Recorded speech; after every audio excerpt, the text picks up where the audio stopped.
So this would be, I guess, the first recording slash episode slash live slash whatever of what I loosely named in the chat the Unique Boys, but I think we could change that name if need be. Take a vote or something.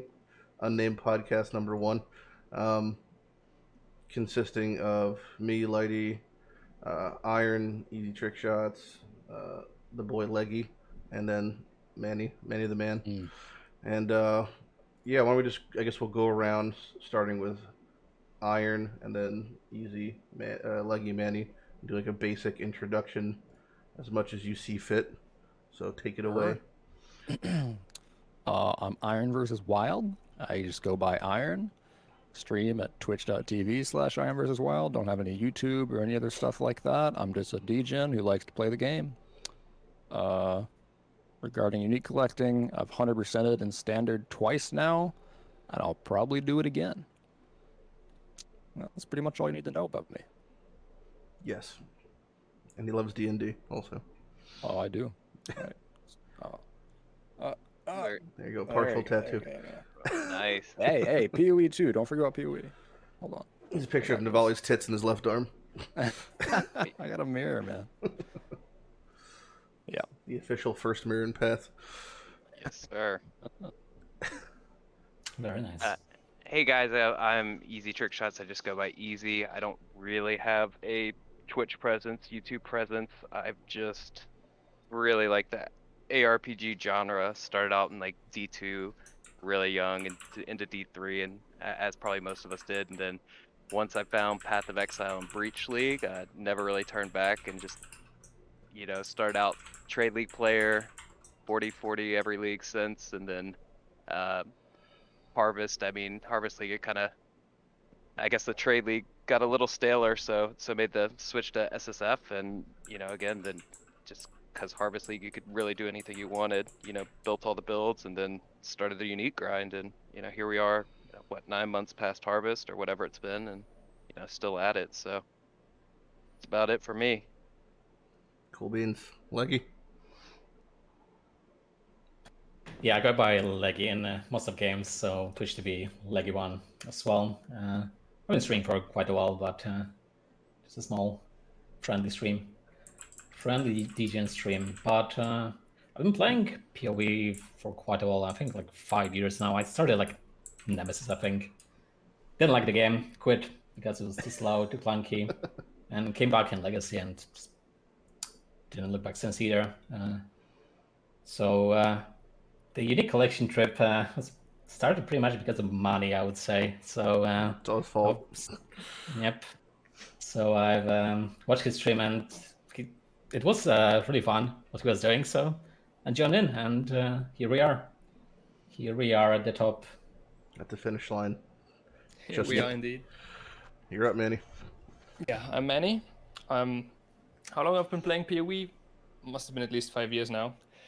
And been focusing on pushing ladder a lot. Competing for the first rank, level 100. That's what I've been doing most of the time. For the last year and a half, I've been mostly focusing on SSF and streaming as well. And then for unique collecting, I wanted to go big in Harvest League, trying to get as many uniques in a league as I could. That's when it started. And it's been so fun that I've been kind of doing it as a side thing in other leagues after that too, trying to get them all in standard. Nice. So yeah, just like you. Yeah. And then I'm Lighty, and everyone knows that. So we can move on from that. But Hey. yeah, we've all, for those who know, we all collect uniques. Where if you looked at like the ladder, not that I've always said that pretty much. There's always probably some small Korean child who was ever unique in the game out there. But as far as the ranking systems, we would be considered the top 5 people, although it fluctuates within us, vice versa. Currently, I'm minus 66 on the ladder. Yeah, it's kind of borked right now. And also, it doesn't count like things in new leagues. But hey, only 4 left though. So yeah. That's the thing. It's one of those things like as you get infinitely closer to the finish line, it slows down like time is frozen. But every league, there's new uniques, new things to collect, new fun stuff. And speaking of new fun stuff, we just had the announcement for Expedition / Excavation, as people have been calling it, because it's like also starts with EX and kind of looks like both. And yeah, I guess we'll just most people have seen the trailer. If you haven't, it'll be in like the description below. You can check out yourself. But we can go around and just do like initial thoughts or anything before we dive into the specifics of skills, mechanics, uniques, interactions. Just like anyone has any initial thoughts or vibes they got off of watching the trailer or the launch announcement in general. My first impression from like the first few seconds was it felt like the Harvest Garden. Yeah, for sure. Yeah, Like the pylon sections. pylons. Yeah, Like obviously not as PTSD. complex, but it definitely had that feel to it, which I kind of dig actually. had a real like taking a little bit of this and that from a lot of leagues vibe.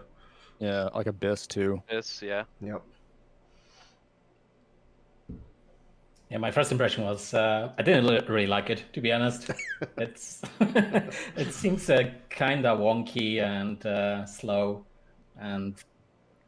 but the further the trailer gone, I liked it more, to be honest. So Yeah.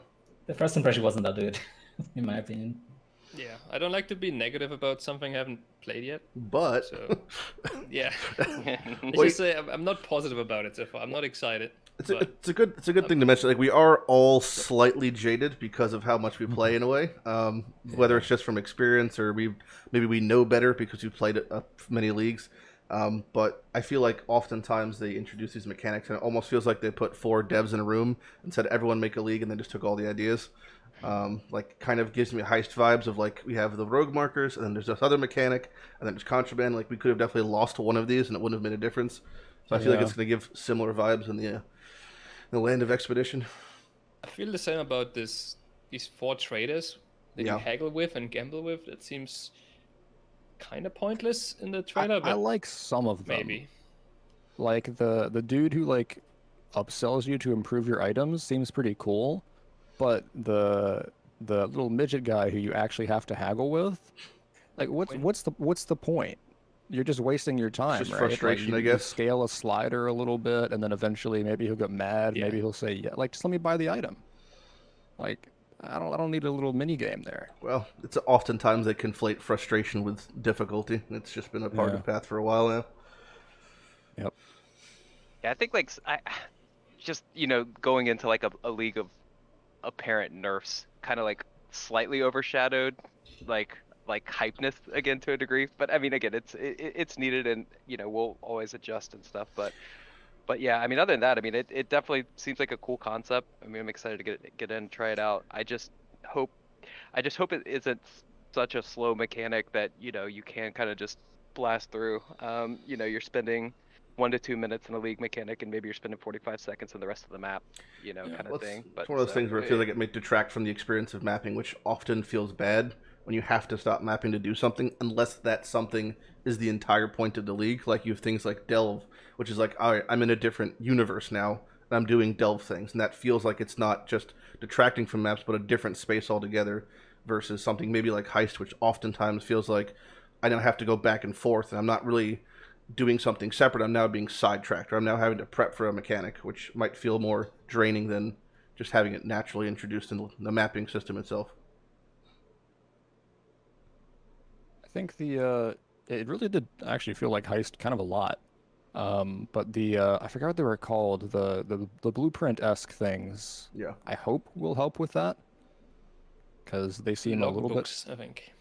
Yeah, those. Like hopefully that's the kind of thing that you can just store up. Like with Heist, you can Yeah. mostly just store up blueprints and then run it later when you feel like it. Yep. I'm hoping that'll have the same kind of vibe, Should be. because that would make it feel better. It should be the equivalent of blighted maps or Yeah. blueprints for this league. Yeah. It was actually interesting. We already know that because they're opened in a similar way to maps or blighted maps, we will have 6 portals, which is important to make the distinguishing remark, because we just left a league, or are leaving a league, Ultimatum, that had a boss mechanic that not only was like very, very rare for your average player, whatever you would call the average player, or just you can get unlucky for it because it didn't have a cap like Oshabi of like 100 and so maps. But if you were to die or DC, there's no going back. There's no portals. There's one shot. That's it. And to me, like, mechanics like that feel really fucking bad. So I don't mind. I'd rather it be like way more difficult and way more challenging and give me my traditional 6 attempts like every other mechanic, or have a replayability factor like Delve bosses where it's like, all right, I fucked up. I learned something. I could do it again and like maybe conquer it in a different character or like make an adjustment. So as long as the actual endgame content and bosses feels like we could, like, you know, like Dark Souls style, learn from our mistakes, adjust, and then go at it again, I think it'll be fine. Yeah, I mean, most people choose softcore for a reason, and then they kind of enforce hardcore with some of these. That's kind of like a hardcore-esque mechanic, like Trail Master. I mean, what are the odds, you say, but with enough people, you go into a Trial Master, you finally get you DC or you lag, and it's gone. I mean, my first two, that's exactly what happened. Like I said. Yeah. And I could easily see if you were fresh into Path of Exile, if that, it's always like a thing, like, you know, conversation-wise, what's your first impressions of a league as a new player? If that's one of your first experiences, like I finally got into, you know, after 200 maps, which for a new player could be 2 weeks of playing, and it's like I got Trial Master and then I DC and it's gone. That's just like, okay. You know, that feeling is bad. So speaking of that, how was everyone's... I know a lot of you didn't even play a lot of Ultimatum, but how was everyone's thoughts on Ultimatum? I'll just in general. It was kind of rough, right? So like, I mean, I started out in Trade League because we got a group of guys that we always try to, like, you know, could just get ahead and push early. So it's typically like my go-to. And while playing in Trade League, I didn't interact with, I guess, the Ultimatum or the Trial Master too much. And then in SSF, yeah, I think I did like 4 or 5 attempts. I think I died on 2 of them, and I got that one super tough challenge one of the times. And you know, after I 40-40'd, I kind of migrated back to standard just because I felt like my character was semi underperforming. So it was just like fun just to go into like a fully tuned character in standard and just blast. Yeah. But yeah, overall it was he was a beast. Nice. Yeah, for me, the league was kind of rough, to be honest. The meta didn't change for the skills, so pretty much, as I mentioned before, we played the same skills, same builds, same classes.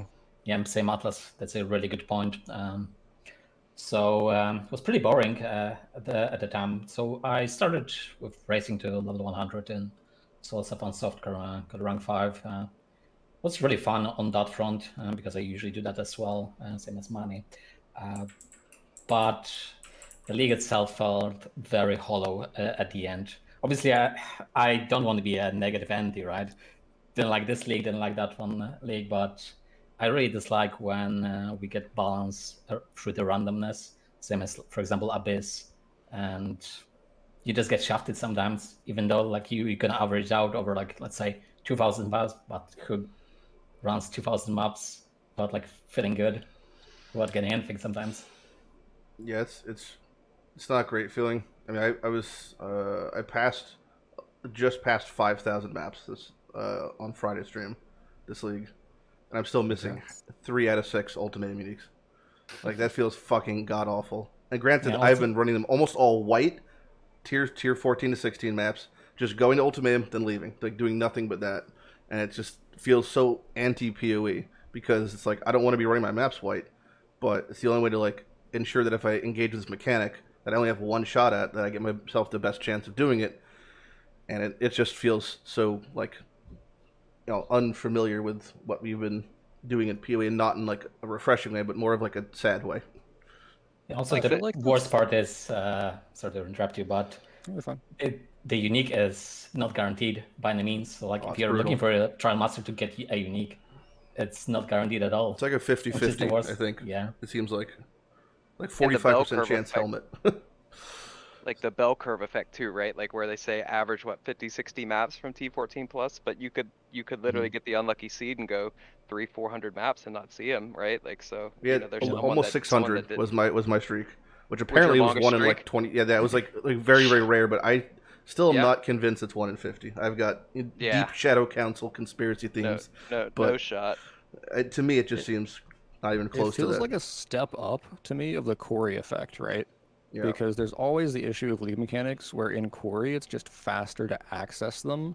So they did a good job at making it, you know, you can access it, you actually have to run maps. But then there's the second part, which is this league. Why should you juice those maps? If it makes it harder and you don't get anything for it, why not just run them white? And the only issue would be sustained, but once you're 150 out of 150, it's I could not go dry of maps if I tried. I was trying so hard, and every day I'd maybe lose like, I ran like 150 maps, I'd maybe lose like 5 net positive, because not only was Ultimatum shitting them out, but just the base map still just gets shat out because your bonus is that high. And then you do like another mechanic like Grand Heist, like maybe once or twice a day, and that gives you like 15 maps. So it's like really almost impossible to run out of maps in solo self-found once you're at that point. So the incentive now becomes experience or loot, of which loot is still being shat out from Ultimatum and is still so prevalent in solo self-found and drops everywhere at that stage of the game. And experience, Ultimatum had you covered because there was tons of experience. So we can get multiple characters to 98 without blinking, even easily. And it was like, I don't understand. It seemed like what was the risk reward of running a map was just not even remotely there. Yeah. My experience with Ultimatum, I haven't played much this league, to be fair. I've only been playing a bunch of events and races. But it felt like a very hard league mechanic, very difficult on a weak starter character. Oh, yeah. And then, but once you got like a geared up character, it almost felt trivialized. Yeah, once you trivialize the game, the mechanic becomes extremely boring, run in a circle kind of gameplay, right? If you had stun immunity, freeze immunity, and like phasing, pretty much you were immortal. Like really, you couldn't die unless you had like a 2K life. Like you reach the break point where you're gonna survive the hits, and you're just gonna run in a circle for 2 minutes straight. Especially in those survival encounters where you can't even speed it up by killing faster. Yeah. And I'm mentioning the whole concept that the survival and stone circles are like, I hate when there's a mechanic that doesn't, I won't say it doesn't scale with your skill, but like you can't, it's totally out of your control to make this better, which... Blight. Yeah, Blight's one, but thankfully I added teal oils, which is really just like a band-aid that 2 years late. It's a bit of a first world problem, I suppose. Yeah. I'm That's too everything strong we're for this talking mechanic, about. It was a great mechanic when it was challenging. Early in the league, I loved it. Yeah. Apart from the performance issues. It was definitely a pretty laggy league mechanic. Yeah, I mean, speaking of, did everyone play on launch? Worst launch in Path history. Yeah. Did anyone play on launch? I mean, I gave it 15 hours straight, and then after, it was like, I played for 15 minutes, I got rolled back 10 minutes, and then I sat at the screen for 3 minutes, and then I made like a 1 zone of progress, maybe. And it was that for 15 hours. Does everyone have a similar experience, or that just not even bother? Yep. I mean, I reached map at like hour 16 and then went to bed. That's about it. But yeah, there was a lot of rollbacks. Since this is the Unique Hunters to be Churn podcast, should we mention how launch fucked up the Unique tab with the unique contracts? Yeah. With Jamonro's arrest? Yeah. Easy +1. Easy plus. That's an interesting one.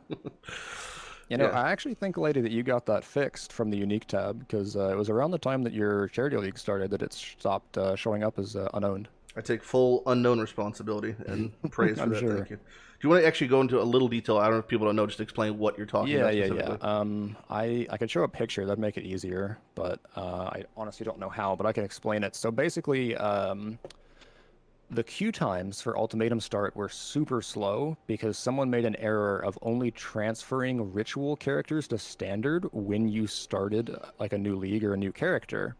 And so all of this transferring started happening right at league launch, and the queues were effectively just not moving.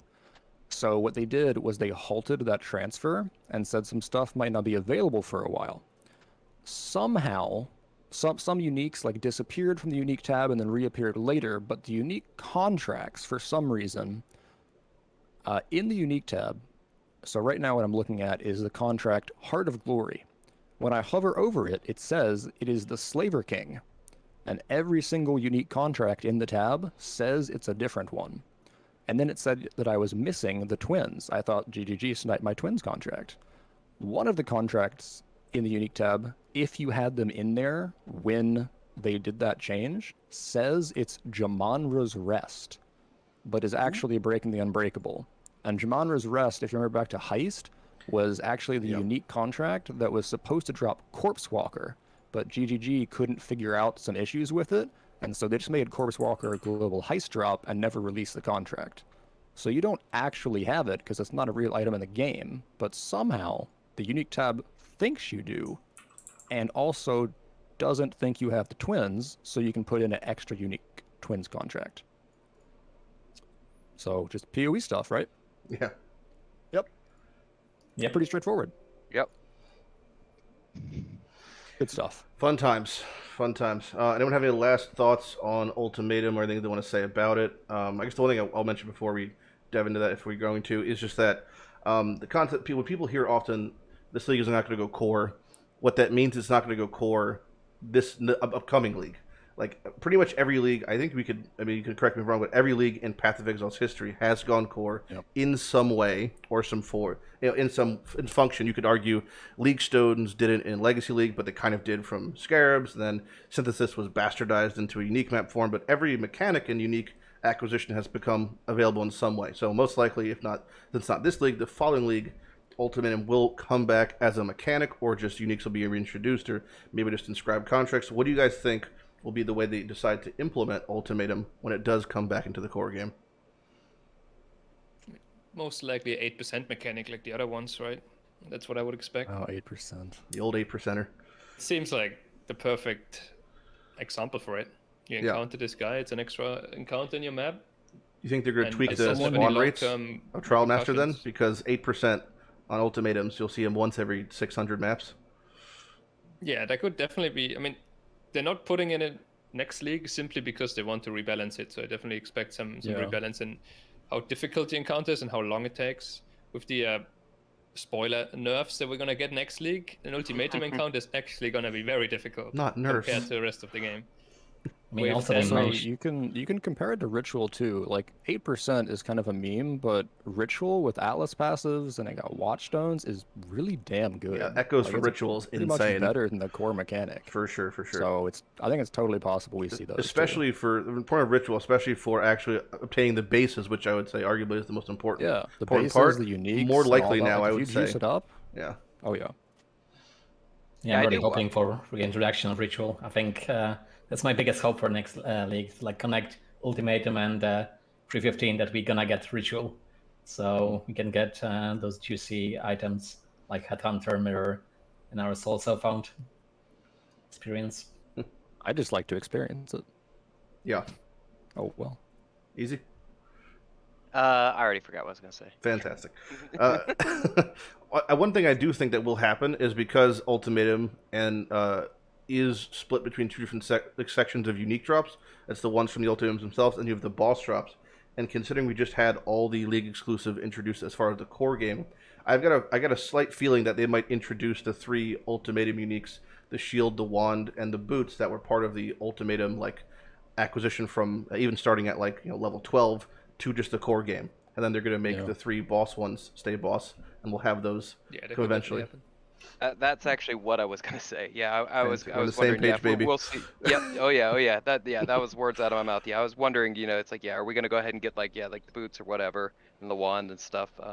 Just global drops, and then figure out how they want to introduce Trial Master, and hopefully make it more common if it does get reintroduced, and then just that also gives us the option of not having to deal with the problem, which was Hateforge, which I'm still 99% convinced they didn't understand the interaction between Chains of Emancipation and Hateforge when that shit was introduced. I'm so sure they didn't see that coming. You're probably right. Yeah. On the topic of global uniques, doesn't have to be right now, but I hope that we can talk about that change at some point because I have a rant handy. Yeah, we'll bring it up a little later on, but I'll make sure we can circle back to it. I'll add it to the list. I'll bottle my anger. Is there any other topics specifically you guys want to bring up? I can cut this part I'm about saying right now, but if any other topics you guys specifically want to bring up that I could just pencil in, if there's anything you want to speak of, get off your chest. Not now. Although we should probably talk about 315 still, like we just mentioned about. Oh no, we still have we're gonna move on to the mechanic specifics and nerf changes. But anything you guys want to bring up equivocal to Iron talking about the global uniques? I think we should just leave it for now and make it as one of the main topics because it is one of main topics. I would say. Okay. At least for us. Got it.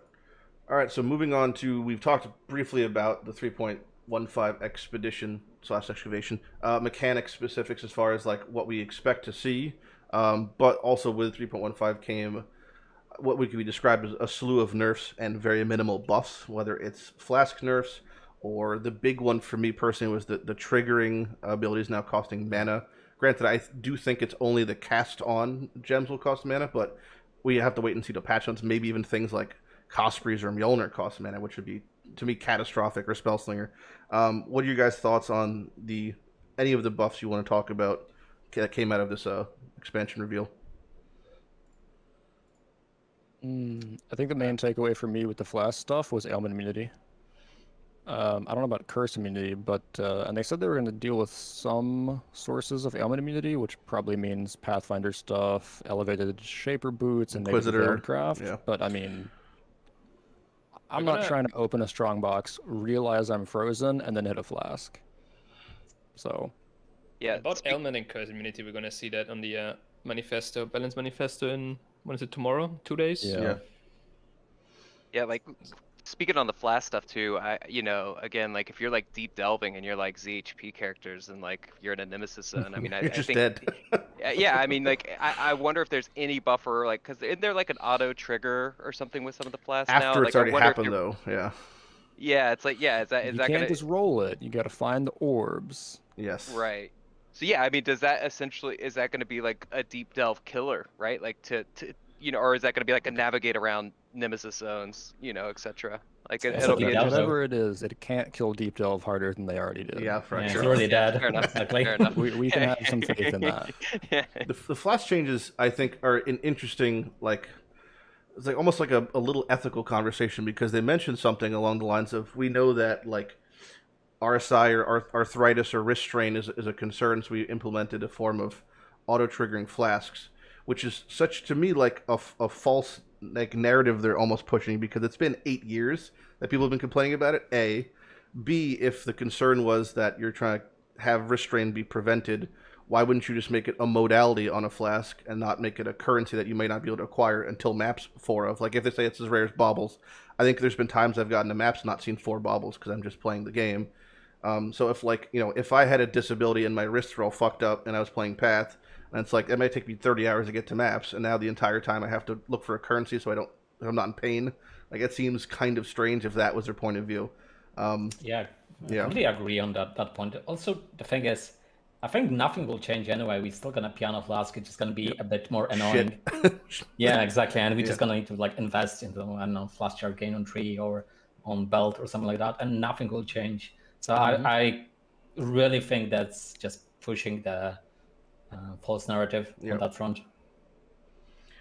It's good intentions, but it does seem kind of strange, which was like something. It's a sensitive topic to bring up what I'm about to say, which is like, I just did a charity event for Able Gamers, a foundation for helping people with disabilities play Path, and GG helps sponsor that. And if you're watching, I love you very much, and please don't hurt me.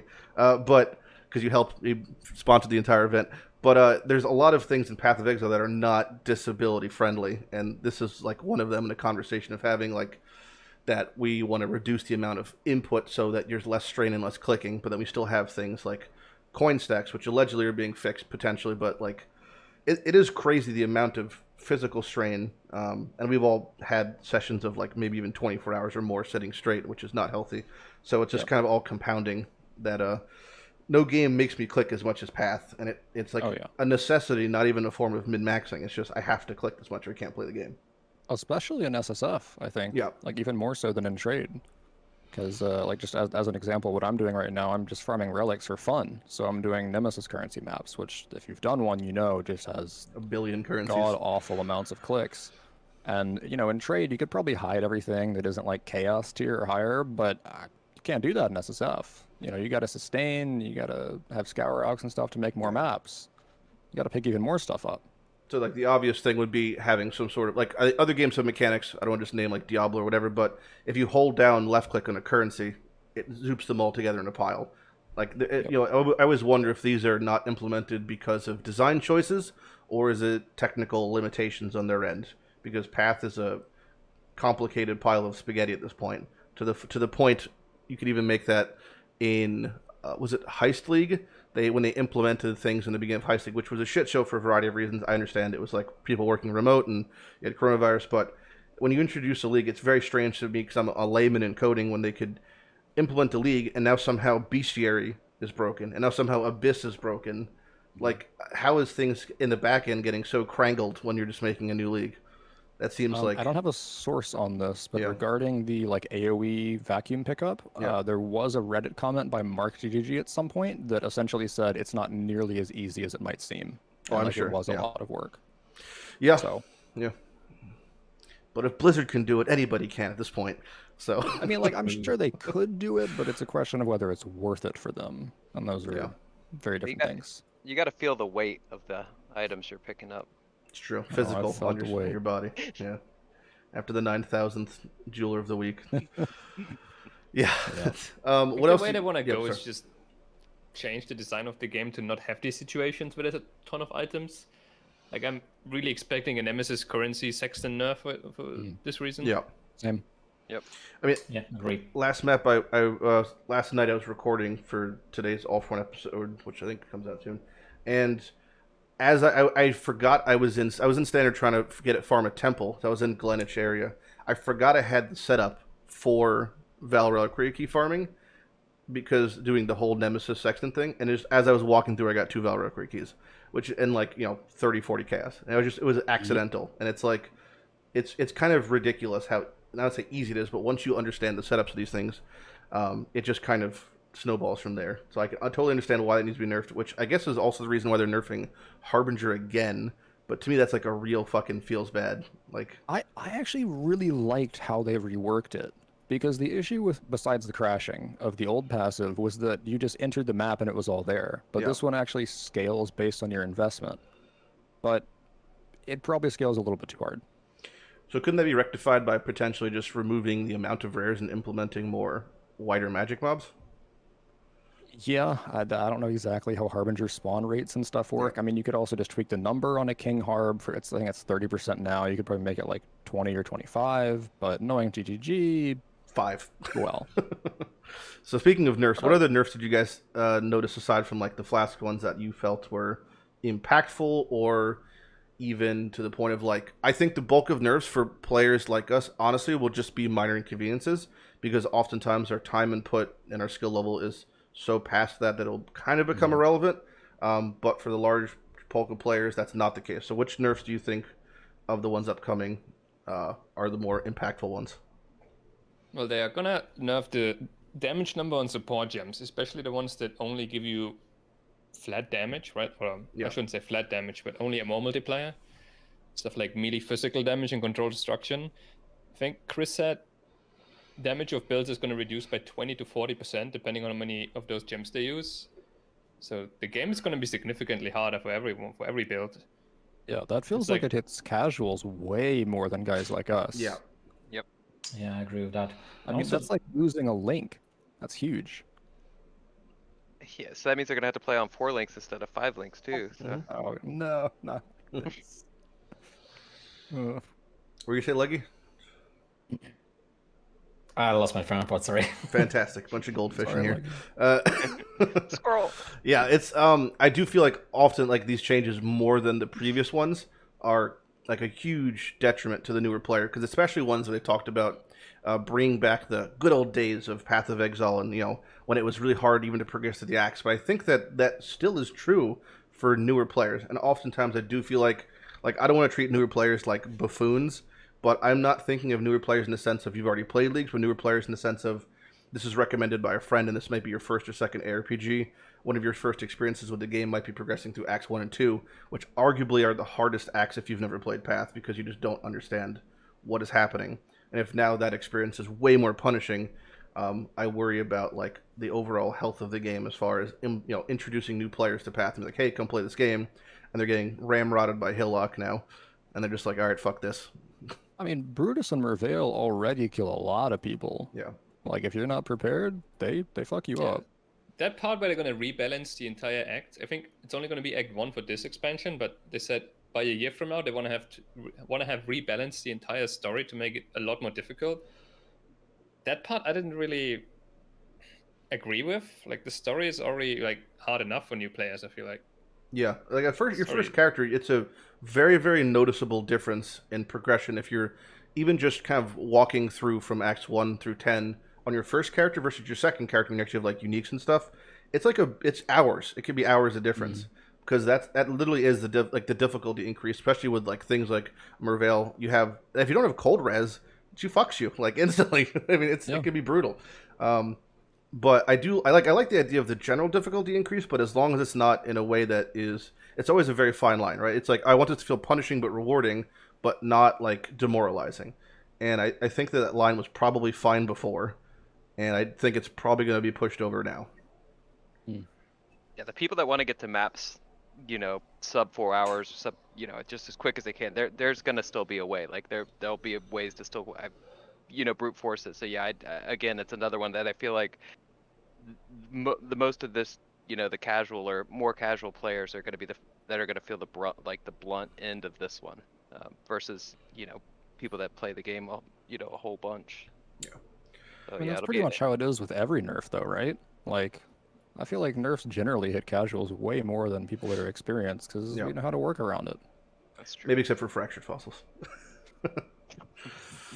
Let's not mention that, please. Okay, no problem. Still having fucking Vietnam issues. flashbacks. Moving on from that, any other nerfs you guys want to discuss? Just we move on to gems, the big fun one.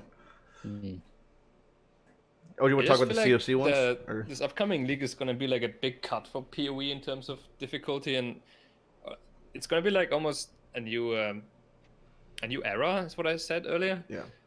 Where we're going to have to like lower our expectations. Like if you... Of progression, you mean? Yeah. Yeah, in terms of difficulty. Maybe last league you reached X amount of progress in that time with that kind of character, and you're not going to do that anymore. It's like a different game now, but if you get close to that, that might already be a success. Yeah, I mean, good way to put it. It makes me feel bad for certain builds in particular too. Like I love bow builds, just attack bow builds more than anything. But some builds people really like, you have to invest a lot of currency to get up and running, and I feel like that ceiling is just going to go even higher now. Because I mean, if they're losing damage, I thought about that too, but we should probably wait for patch notes and manifesto before we shit our pants about those ones. Maybe they actually surprise us and shake it up. Well, to that point, shot. when has it ever happened? When have you actually been positively surprised by patch notes as far as not fucking 19 builds? It's time. This time for sure. This is the one, boys. Totally. Tinfoil hats on, fingers crossed. Or we can move on to gems. So what is we're not going to go through every gem because that'd be 19 years we'll be here, but everyone can choose and speak about, I guess, one or two gems they like to if they want to, or they could just say fuck them, they're all trash. That's fine too. I'll start off with talking about the one I thought was the coolest on initial response, but I don't think will be good, which for me is Reaper. I love the concept of it. I think it's super high concept, having one Giga Chad minion that eats your other minions, makes your other minion shit, and it's just like, this is like you're like almost a puppet master controlling one thing. But much like all minions, I feel like there's going to be issues with its natural aggression, so it won't have good targeting as far as whether you have to put on feeding frenzy or not. It's going to be clunky because it's the only thing that's killing anything and you're in charge of it. And there might even be like the initial thought of, I could do a loop with elementalists and eat my golems and they'll come back. That might get shut on in patch notes. We can't talk about that really, but it just looks like a cool thing to me that probably won't be good, but I'll still be trying it out. What other... Speaking of how it looks like, anyone else get like a Tencent vibe from it? Well, it's very JRPG, like... Yeah. But that's been introduced... I mean, that's like ever since the forever meme of like, we'll never have dragons in Path of Exile forum post. Yeah. And then we have Dragon Hunter armor, Dragon Visit, Dragon Apparition. So I think, I mean, whether, they made an interesting... They said an interesting thing on the live stream, which was like, our game is like totally funded by supporter packs, and I was like, aren't you backed by Tencent? And like, this isn't having any influence on you? Like, all right, for sure. So I think that for sure that's leaking in because the whole Asian market. But the animations especially, like not just the look, but the animations seemed very like flowy. Oh yeah, like it's very like a Dancer of the Boreal Valley, whatever you want to call it, like that sort of thing. What kind of gems are you guys looking forward to though from the upcoming ones like that? You're maybe not even good, like Reaper. I don't think will be particularly good. Like you're not gonna be crushing content of Reaper, but I think it'll be like flavor wise pretty cool. Yeah, I think for me the one that looks the most exciting is Eye of Winter.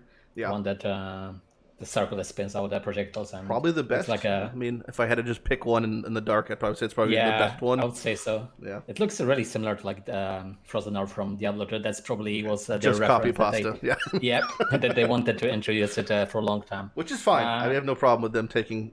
Yeah, definitely. As long as it fucking feels good, right? Yeah, it looks good mechanically. Well, the numbers seems okay as well, and I think it's gonna feel really nice to play. And also as a long-term Essence Drain connoisseur, let's put it that way. The Soul Rendy one? Chaos skill, right? Yeah. Which is called Forbidden Right. Looks really interesting. So that's the projectile one? That's, yes, yeah, that like the is the barrage of things that take. Deals damage to yourself and deals damage based on how much life you sacrifice. Or yes, So if you're CI. there's an yes. interesting point about that skill that might make it really busted. There's someone in my chat who loves Blazing Salvo, and Blazing Salvo is ground targeted. Yeah, the shotgunning. But if it hits an enemy, it can still proc projectile effects. Yep. So if you use Snake Pit with it, which makes your spells fork, then if it hits an enemy, you essentially get double damage, and it looked really similar to Blazing Salvo. Did. So I'm curious if Snake Pit would function with that.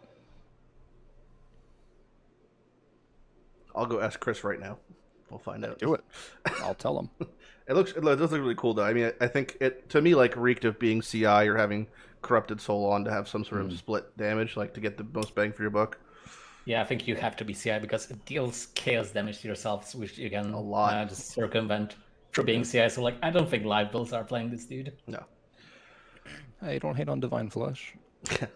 That's still good. Manny, Easy, any gems you're looking forward to in the upcoming ones?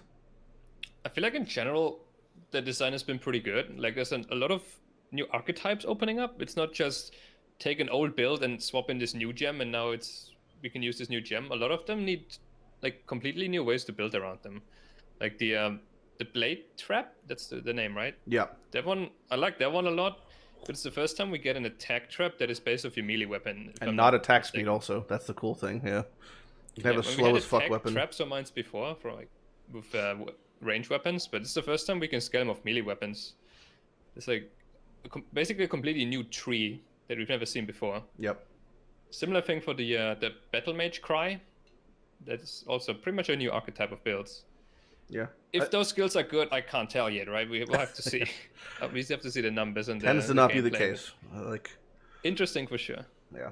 Yeah, like from a visual standpoint, right? Like yeah, like the the rain of arrows, lightning, you know, trap. The pylons, yeah, lightning trap pylons. I mean that seems, you know, arc-ish type, right? Like I mean that seems pretty cool conceptually. But again, it's, you know, for me, I'm probably just gonna stick to what I know. I'm always like 2 leagues late to the uniques or 3 leagues late to the gems, so I just it's when they've already been nerfed before I like ever try anything new. So I never like venture out into anything new until it's like proven concept kind of thing. That's more or less how I play.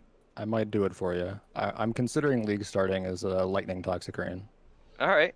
You know, I mean, numbers dependent, but sure. About it, just I like it. It did say you can have 100 arrows on the. You can have up to 100 arrows on the ground. Up to 100 arrows, yeah. That seems and insane. They have like they can arc 4 times between each other. I'm not entirely sure how that would work, but it's a fuck ton of arrows. What I do know is that if you used Minefield and threw out a bunch of mines with more than 1 arrow, you'd hit that limit real quick. Oh yeah.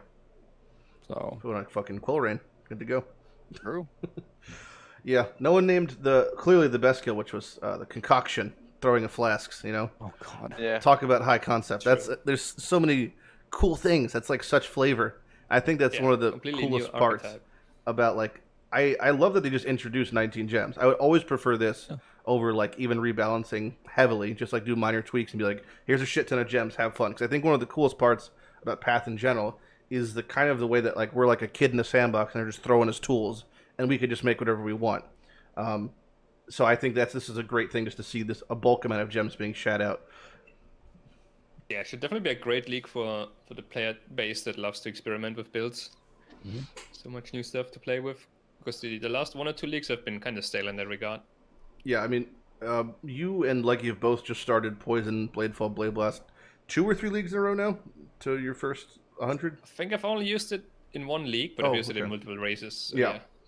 Yeah, I've done it twice. So in this league, which is Ultimatum and Ritual, and I started Blade for Blade Bus indeed. Yep. Yeah.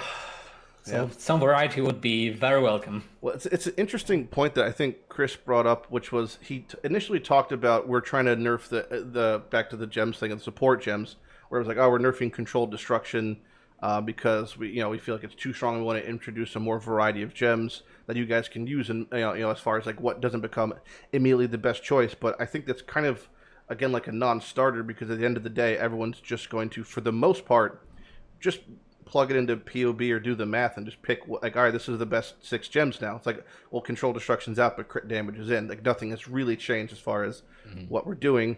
So, whether or not it's kind of be the same thing for builds, a lot of people feel that way, where it's like, all right, I mean, these 19 gems are cool, but I'm still league starting Poison Blade full Blade Blast because I want to be able to do the game, and I can't do the game with this shit.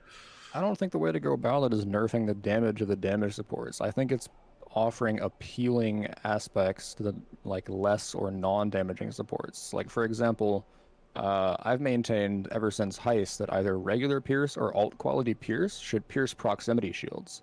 Yep. I think that would get it in a ton of builds because it's already pretty good. Damage, yeah, it's already pretty good though. It's honestly, countering a thing people hate. Yep. I think it's gem swap it into my melee build for some of those maps. Honestly, that's true. I think it also speaks to a bigger concept. I feel like oftentimes when they say we're rebalancing gems, so they say, oh, we're buffing or changing 40 gems. To me, that almost seems like they're stat padding that metric, because you'll see, like, Glacial Hammers gain 3% damage. Frostballs gain 3% damage. Fireballs gain 2%. It's like, did you really buff 40 gems? You really changed 40 gems? You're just like reaching a number that sounds appealing, because of those times, it's like 36 of those gems have just received minor or major increases to damage, but that doesn't really change the mechanics and doesn't make it more viable. Like, it's very, very rarely do we gain something like that is like truly a buff or a nerf to where it feels like this is now playable that wasn't, or is now unplayable.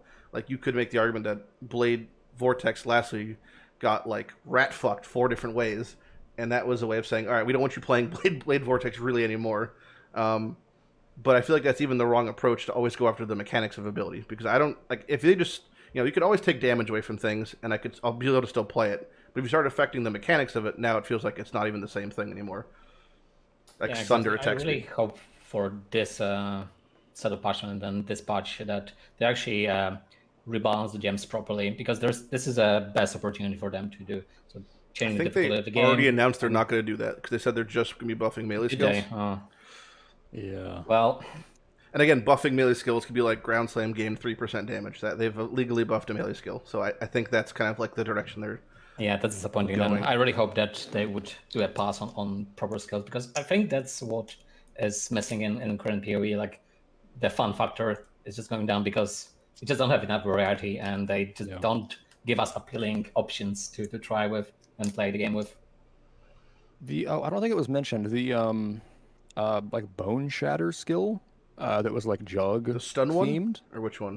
That skill that stun? one I thought was actually interesting when I read the gem, because it didn't showcase very well in the video, but I think it gained 15% AoE per 0.1 second stun duration up to 400% AoE. That's the kind of thing I can get behind to differentiate a skill.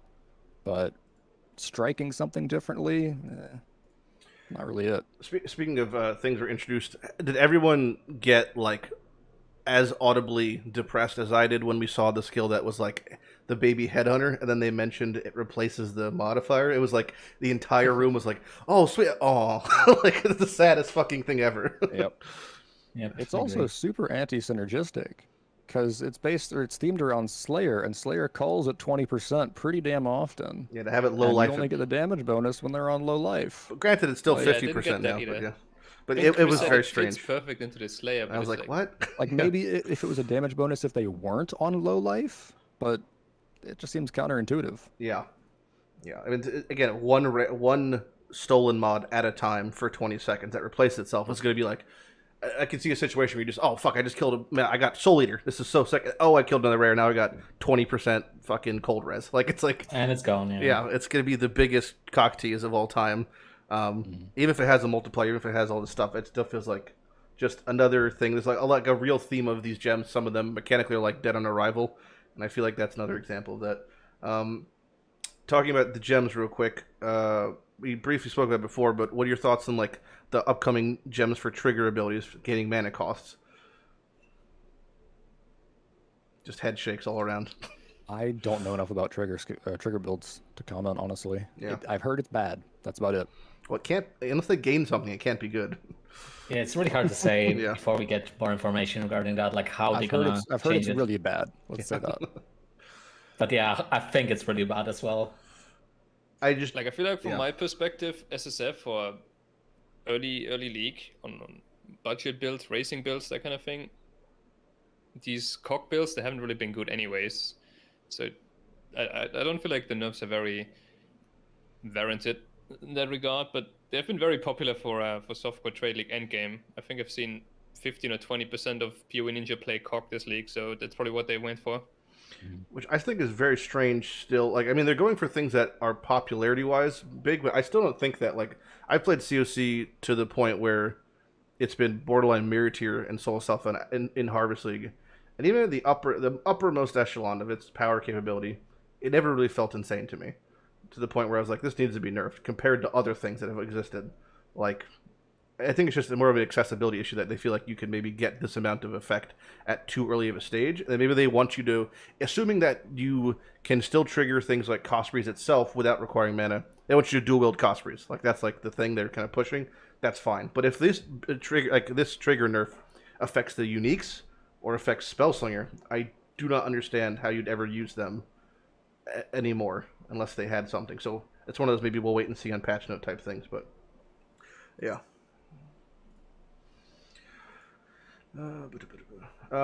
We didn't see much for uniques or items aside from the added ward mechanic and 2 uniques that were one had ward and one had an interesting helmet. They haven't get a chance to check out the helmet by chance that has you cannot crit, but you now have Battle Mage. Yeah. Yeah, that in my mind, I'm thinking that's a dog shit trade-off for 2 reasons. One, you're losing the greatest multiplier of all time, and 2, even if you couldn't do crit multi, at least you could do element overload, which you can't do because you can't crit. Yep. So it seems like you're getting double fucked, and how is that going to be good? How is that even possibly good? Yeah, this helmet doesn't have stats on itself either, so you're losing like, let's say 100 life or even crit Res or multi whatever, on yeah. influence stuff. The- Yeah, Yep. big I think the trade-off. only reason, or at least like possibility I could think of, is if for some reason you didn't want to go Inquisitor for Battle Mage, but you still wanted to use it, you could use the cluster notable. I think it's supercharged. For your for lighting damage or whatever? with non-crits is lucky. Yeah. Or you could use Dance with Death, the Marikath Keystone, the same thing. But I mean, you're still losing EO, which is a Wouldn't lot. it work for poison builds? Like, poison spell builds, they usually don't want to go crit unless we're talking endgame Poison Geared Up Battle Mage? Assassin. Battle Mage adds your weapon damage to your spell, right? So you get a Yeah. bunch of flat physical to your spell. Yeah, Or or if you chaos had even. Void Fangs on, I guess you could add flat chaos to your spells. Just a big physical weapon Oh, is yeah. a huge multiplier. Yeah, and you can actually get a lot of flat chaos on a weapon if you have certain mods, but Yep. it's just a hassle. I think even if it's total shit, I still like when they introduce like uniques. This is kind of what I Yep. want to see in For sure. uniques in general. Like it might be super jank now, but 4 leagues from now it might be like #1 unique in game. I like the possibility of that still is always exciting to me. And the other unique is based off of the new ward mechanic, which a very simplified way of putting it, it's kind of like you have ghetto steel skin on you. What do you guys think of like the ward? Is it just ES with extra steps? Is it just like wish.com ES? What do you think of it? It sounds functionally pretty cool, right? Like just that extra layer, a defense. I mean, I just mainly playing like evasion, dodge archetypes. Don't get hit forehead. I mean, and then with it seems like just being able to add on to that is pretty neat. Is definitely pretty neat.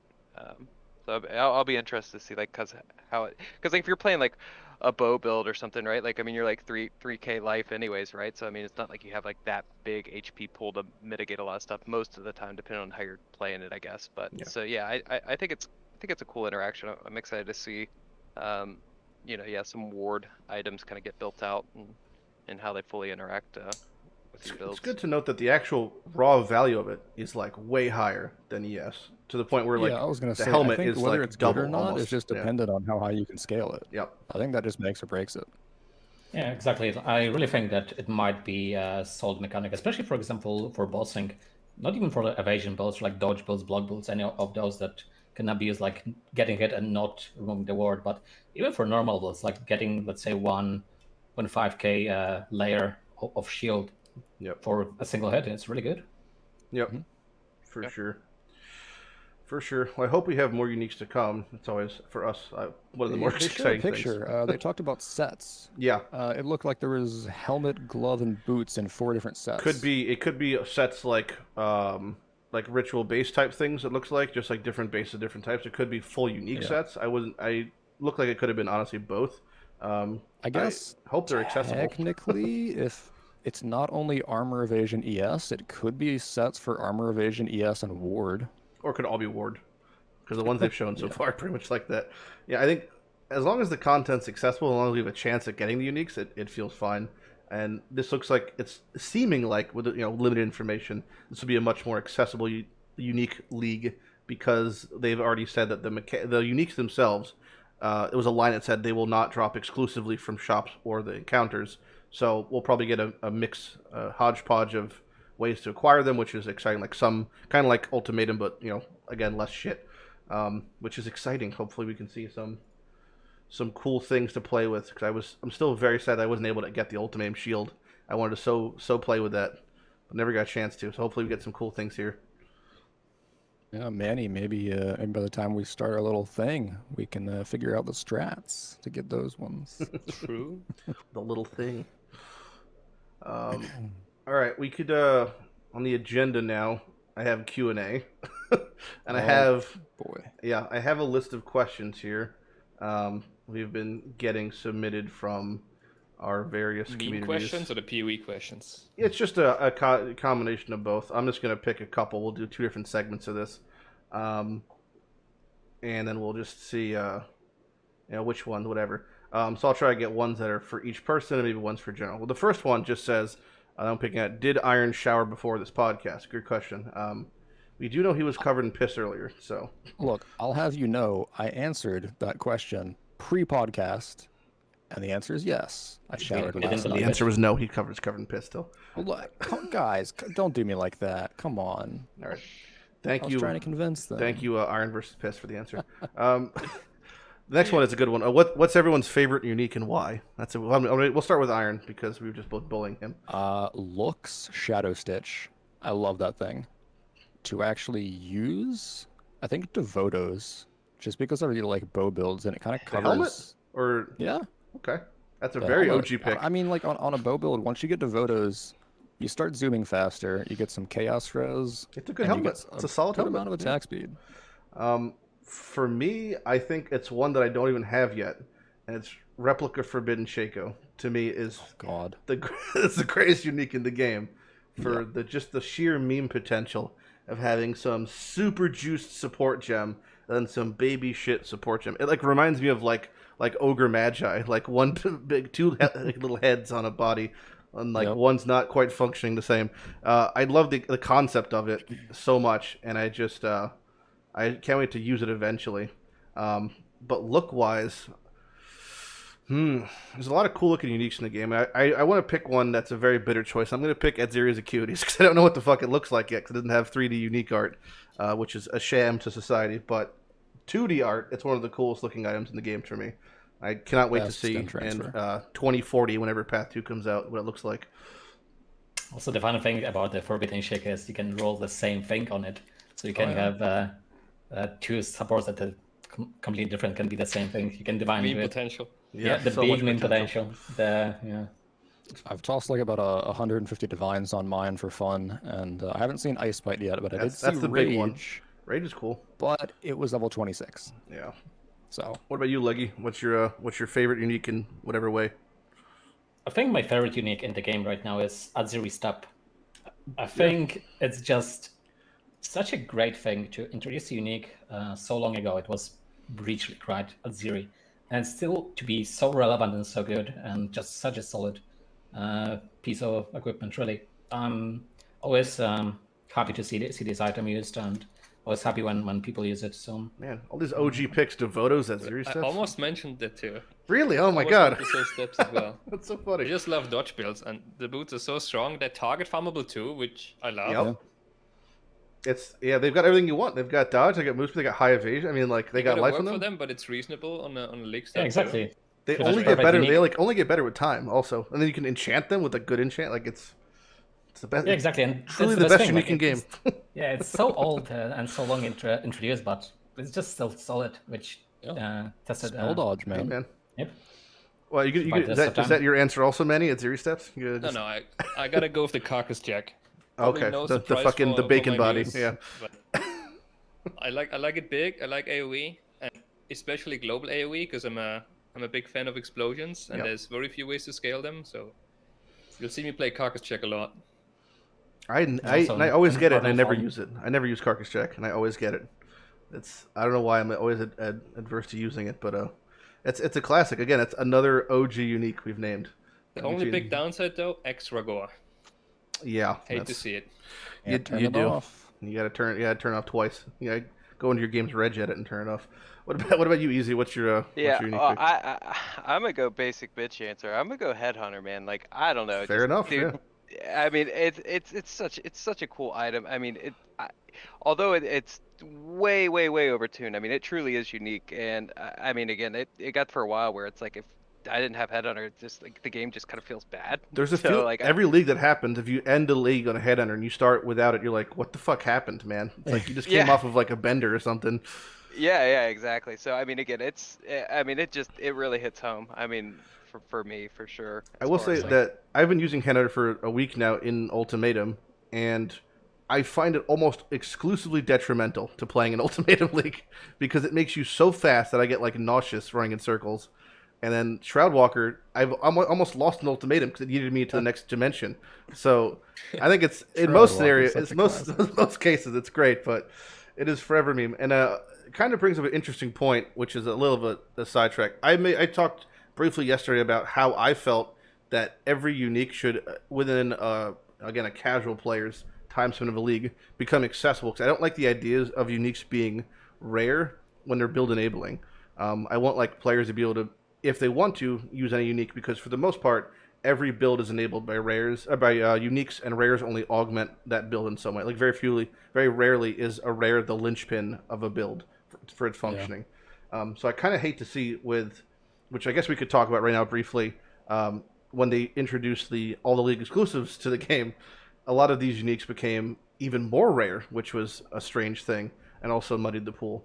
Oh boy, here we go. So if you guys want to talk about that, we can start Do you with. guys want to start, or do you want me to start with my rant about why I hate it? You can start. Go for it. You can set the stage. So, all right, here's my thing. I loved the concept. I thought it was awesome. You know, I liked the idea of stuff being more accessible. Finding stuff randomly can be really cool. But I feel like GGG kind of pulled a fast one on us and just casually didn't mention that everything that's global is no longer target farmable. It's removed from its Yep. original drop pool. Like Guardians is the It big feels one. awful. Oh, I want this Legion unique. Yeah. What am I going to do? I'm going to run 5 ways. No, not anymore. You know, you run simulacrums now, you're not guaranteed a unique every time, because sometimes you roll a unique that got made global. I feel like that, for me, that just ruined it. Yeah. Big true.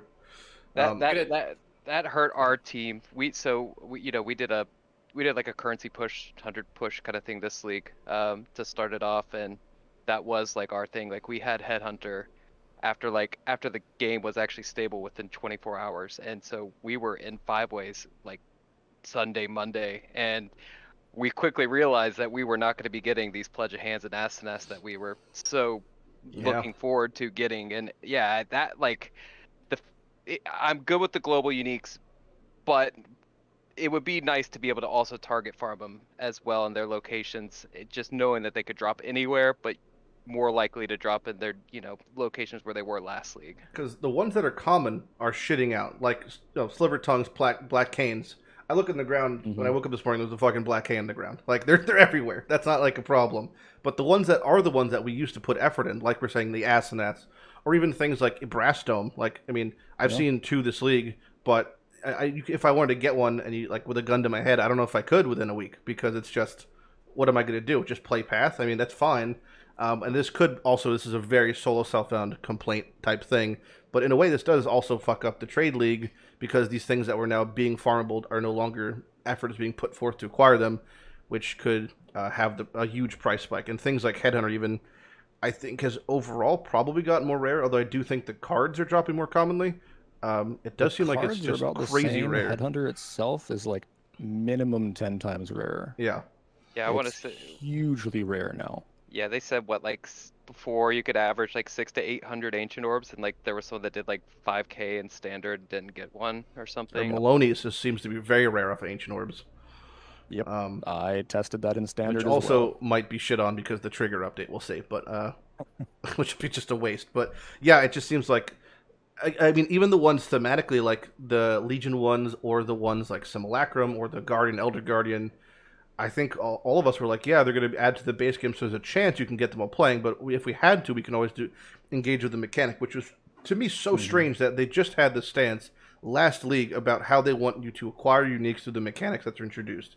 The case in point was they removed a lot of the things from heist, like beachheads, like Legion, like breach stones, because like we want you to do breach by playing breach. We want you to do Legion by playing Legion, and now they just did the total opposite, which is you want to get Legion uniques. Oh well, you don't play Legion anymore. You just farm like quant maps and then put on winged scarabs.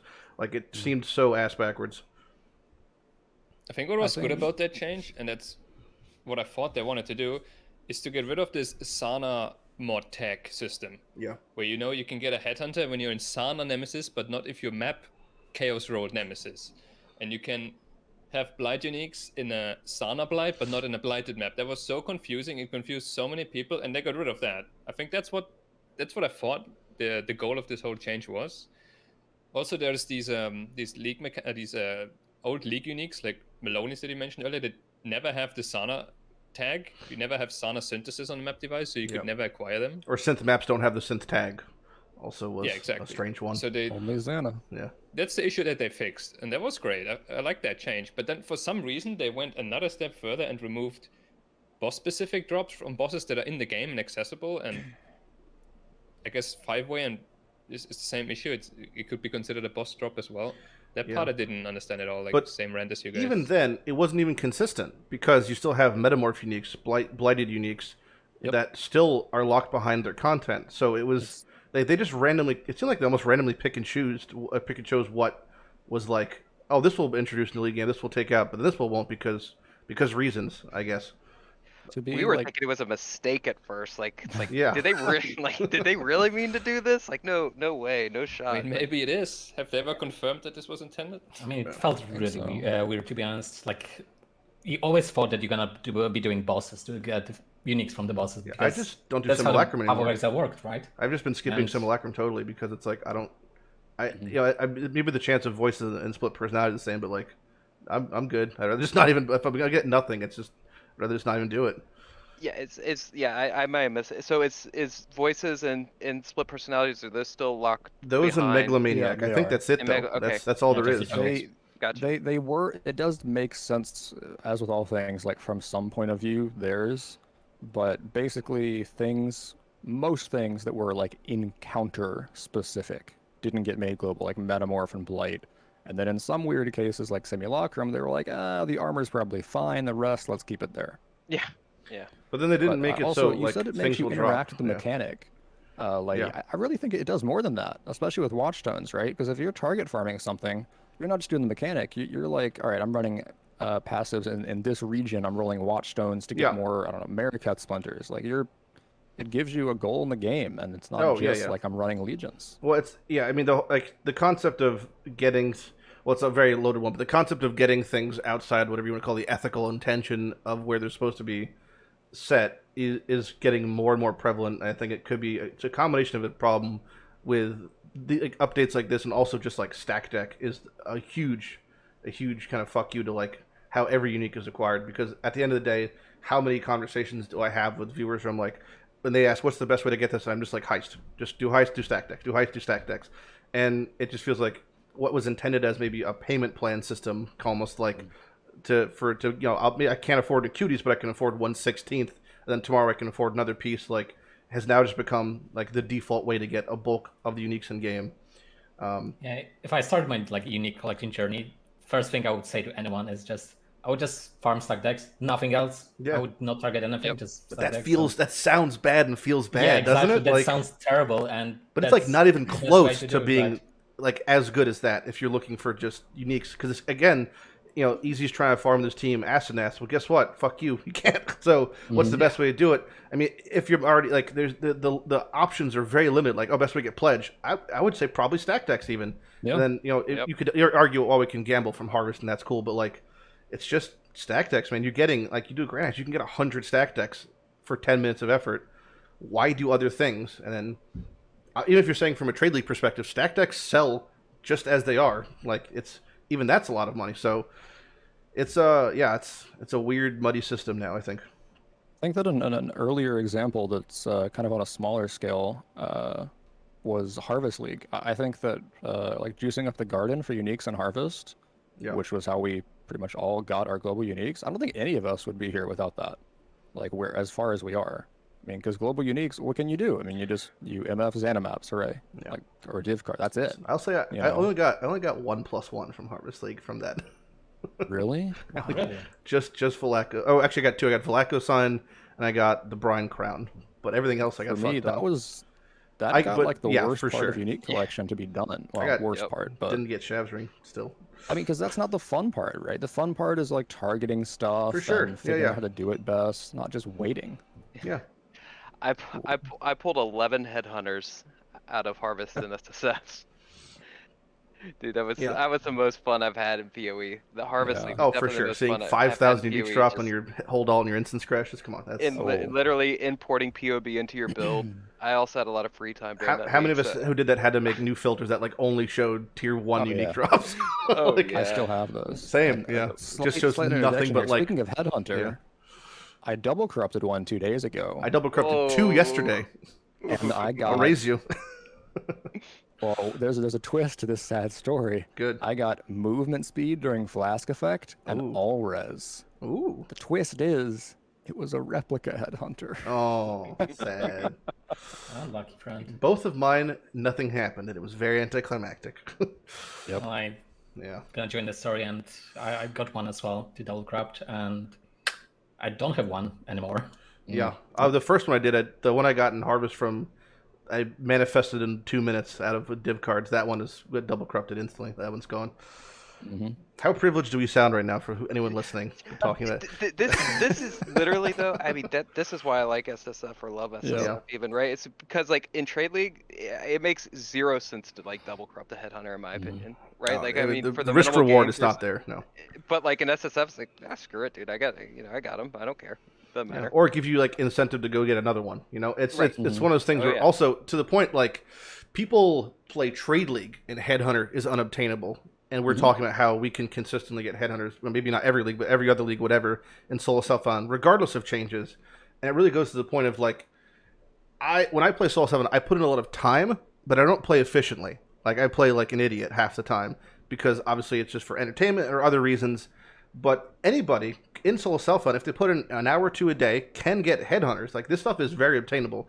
Almost every build in a solo self-on is obtainable as long as you just put in, X amount of effort, efficiently. To the point where like I feel like people often say, "Oh, I can't play solo self-on, I'm not good enough." I'm like, "Well, have you even tried? Like, do you know? Like, do you want to like learn or that sort of stuff?" And I feel like there's a weird stigma in solo self-on that it's some maybe not elitist, but like unobtainable game mode that the average Joe Schmo can't play, but I feel like it's totally not the case. And since Echoes has only gotten so much easier to play solo self-found. Oh yeah, hugely. Another thing that like double corrupting headhunters and SSF being something you wouldn't do in trade. I've had a similar thing I've said for, I guess ever, that if I ever dropped a mirror in SSF, 100% the first thing I do is mirror my most GG item and then double corrupt the original copy. You never do that in trade league, but in SSF, like how cool would that be? It's very cool, yeah. It's just different. Yep. Were you saying? I think solo self-found is in such a good spot right now. So if you like to try it, I think it's a great time to do so. Like as I said, you can achieve pretty much everything. Put your heart or time in it, and it's also some stuff. Yeah. It's also great because Echoes allows you to really just pick. There's I would say for the average player, whatever that means, there's definitely way too much to do in one league as of right now. I would say, as far as if you wanted to really like dig into each mechanic, but it's great because you could be like, all right, this league, I'm gonna do incursion and I'm gonna do betrayal. Like that's what I'm gonna do. And you could set up your 2-3 zones. You could bounce between them and really only run maps in those zones because of once you get your shit set up, you're pretty much only doing those 2-3 zones. And you could really dig into those mechanics and try to get as much as you can out of it.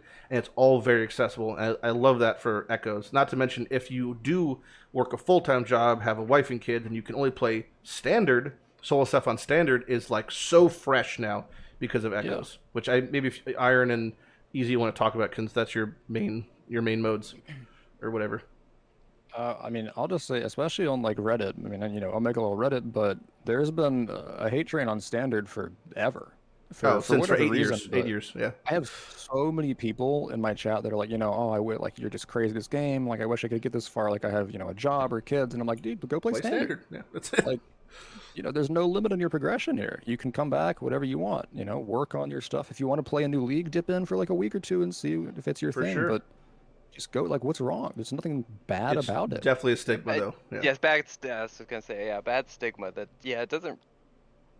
Yeah, once you can get past it, it's definitely a fun place because again, it's just, that's the best part about this game in general, right? It's a big sandbox. I mean, if you like the idea of like seeing your constant character's growth and being able to like just if that's your cup of tea and you want to do every league fresh, then yeah, do it. I mean, I also enjoy that too, but there's some points when I want to play my walking simulator to try to achieve something else, like maybe farming out a last unique. It's like if I need the last all ring that I'm missing, I'm not going to start a new league and then build out this Delver, and I'm going, I'm going to jump on standard where I'm at, depth 4,000 or something. I'm just going to go sideways. I'm going to find the last ring, and I'm going to call it quits. Like I would never try to go down that path. So it's useful for it's a use case scenario, I guess. Which it brings up an interesting point of, I really agree that there's the bloat in Path of Exile and the time it takes to progress to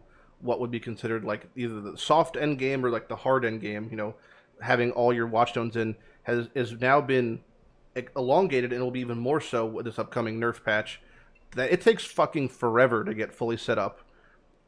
Especially if you can only play a couple hours a night. Like it's like a month probably to get fully, like to have at least one watchstone in every zone, maybe a couple Maven watchstones, and be like, all right, I can now play the game. It's like that World of Warcraft meme where it's like, all right, what do we do now? Now we can play the game. Like it's that process has gotten so dragged out now. I mean, some would argue the journey is the game, right? For sure, yeah. They want to unlock everything, but as you said, there's a demographic that hates the progression. They hate unlocking things. They want to be at the end. That's when they think the game starts, and for them, standard is definitely a good alternative. Yep. Work until then. Yeah. I mean, I remember watching you on stream, Manny, a little while ago, and you were talking about how you were getting pretty jaded and done with unique collection stuff because of like deep delve and stuff with Frack. So every league you'd spend like a month and a half setting up and then finally be able to do something. Yeah, it's pretty brutal. Just a pain in the ass. Yep. I get where they're coming from. Let's do a couple more Q&A stuff. So I'm sure we'll just riff off of that. I'm looking at the questions now. There's no fucking way we're gonna get through all this, but that's fine. We all mostly play solo self-on. With that in mind, do you think Path should introduce an auction house? Yeah, I want to buy Iron's extra uniques that he has in his tab. Oh yeah. That he doesn't need. Hey man. All right, here. Okay, you got to distinguish. Are we talking about an auction house Grand or exchange. An auction house with like theoretical bots being fixed? I think like a RuneScape style Grand Exchange with like limit caps, trade caps, but then also like WoW style. Like if you put this in, this is locked for 24 hours. You have to put like a 10% down type thing, something like that. That's what I envision in the path of tomorrow. My take on this is I would love if they go the direction where people just are encouraged to play more SSF-ish.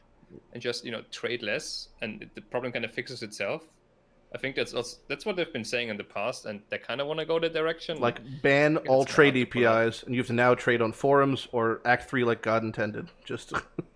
I mean, design the game differently where trading is not encouraged. Like one example is the old Atlas, where you needed specific maps to progress your Elder influence, right?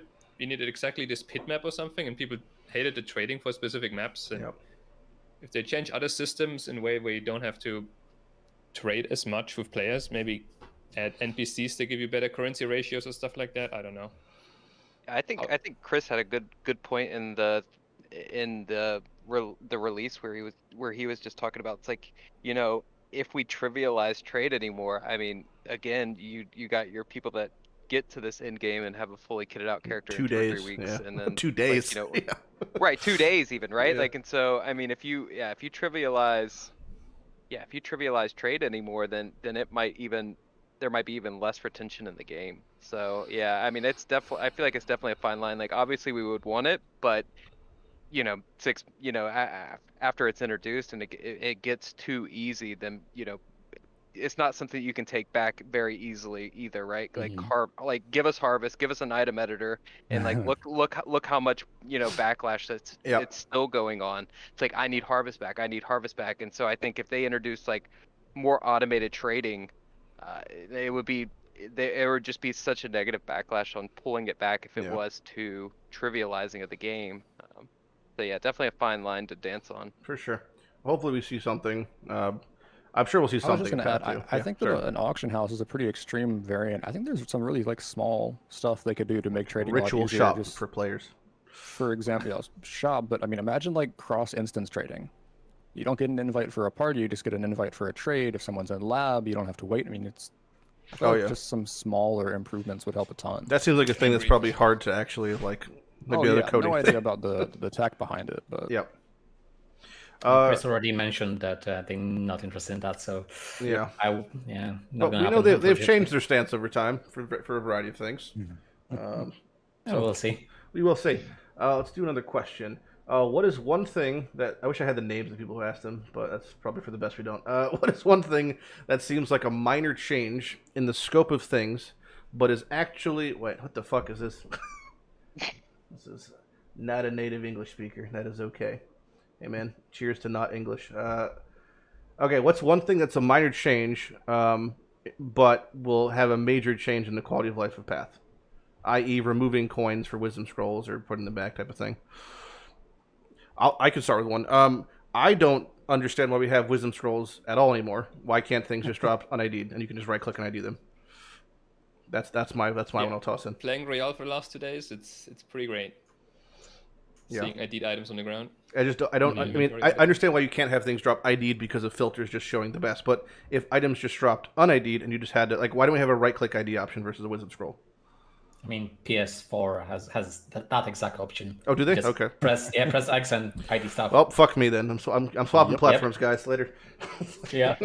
Yeah. Just start grinding uniques into PS4. Or also, like, another one is, like, speaking of console, they have the option where gems will level until you stop them.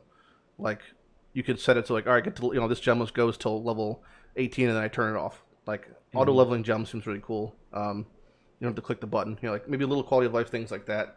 Why they're not implemented in Path, like PC seems kind of strange. But any other suggestions? Well, back to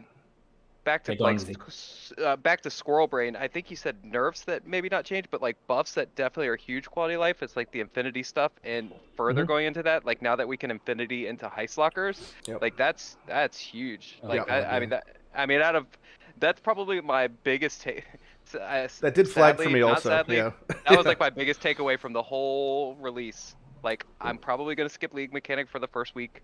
I don't know, and I just honed in on, like I can not auto click, but click into the heist lockers or whatever. I mean, that's awesome. Yep. I think Affinities was one of the best updates in literally years. For sure. Yeah. Like since loot filters, I would say almost. For sure. Yeah. Changed the game. Yep, for me, like depending on how you look at the small thing that would change, if let's say removing wisdom scrolls is a small thing or not for PoE, but for me it would be if they rebalance the alteration weights a bit. So, for example, to roll a watchstone that gives you the rare harbinger currency, you need to click on average 3,000 times on a watchstone, right? Pretty brutal, yeah. Yeah, so I think that would be the biggest like small thing that would change a lot. So, for example, adjust the drop rates for alterations a bit so they drop less common, but just reduce the weights so we don't have to click like 3,000 times on one item, and that multiplies for every watchstone, every region, every item, and stuff like that. So I think that would be a game changer for PoE. Let's do another question. This is a nice little nostalgic one. What skill did your first build use? First build ever. It was either dual or double strike on a marauder, Ah. or actually a duelist, and I think I gave up at level 50 because I couldn't kill any white monsters anymore. Sounds about right. I had a flicker strike without using charges to bypass the cooldown, and frost wall because I thought it having 3 charges and spamming them was cool. Nice. Yep. I had my first build. I mean, the first thing I did was, as a witch, I probably had like 9 active skills because that was what every noob did in the beginning. Just, I don't know why you're instantly attracted. I'd be like, the more actives, the better. But I had arc totems. I remember doing that in when I entered the Maelstrom of Chaos. For those who don't know, not the map. It was a pre-map zone. We didn't have maps back then. It was like a level 68 or 67 zone. That was just like a toll that looped around. And I remember having that. It did like maybe I took like a 10-minute clear, 15-minute clear for like one zone. And I was like, yeah, I'm doing it, Mom. You know, and that was quite the feeling. Leggy, easy. Tornado shot. First build tornado shot, and I'm still playing it to this day. Spoiled. You spoiled child. Of Yeah, course. yeah. Was it reach of the council before or it was fixed too? Oh yeah. Oh, Oh yeah. First unique you item I got, brat. Headhunter. Yep. Yeah. Come on. Well, it's okay. More so on headhunters though. I guess like my first so the first 2 leagues I probably chanced, I don't know, 5,000 or 6,000, probably leather belts, never in a nemesis map, and so like I was just constantly chancing leather belts in my like hideout, or as soon as I pick them up off the ground, and so that was like one of my biggest. Not in like, Nemesis League. No, in Breach League, like in Breach Oh. League. I didn't understand the concept of. So Okay. yeah, I basically just wasted Fuck. so much time. Like Oh that my would probably God. be one of my biggest flop. Maybe not my biggest flop in PoE, but that one, like looking back on it, like how many What a leather meme. belts I chanced outside of, outside of Yeah. that was. I've spent probably 4 or 5 hours infusing an item that had no quality. Like that's not even as bad, I Yeah. don't think. But yeah. Yeah. I mean, I think both of those things are a pretty common mistake. Oh People yeah. might not own up to it, but especially like the league flag system, that shit's complex Yeah. and doesn't really follow many rules. No. Yeah. It's But yeah, time to answer space. the question, my first build was, I think, an Arc Witch self-cast. That's the first build I remember. And also, I played a lot of Spectral Force Scion with two-hander. I remember like re-leveling to, I think, not Merciless, it was the second difficulty. I don't remember what it was called. Cruel. Yeah, the Cruel. Just re-leveling to Python, dying constantly because I was playing hardcore. Because why wouldn't I? Because Crypt played hardcore, so I had to be like him. Yep. So just kept dying. Big Papa Crip.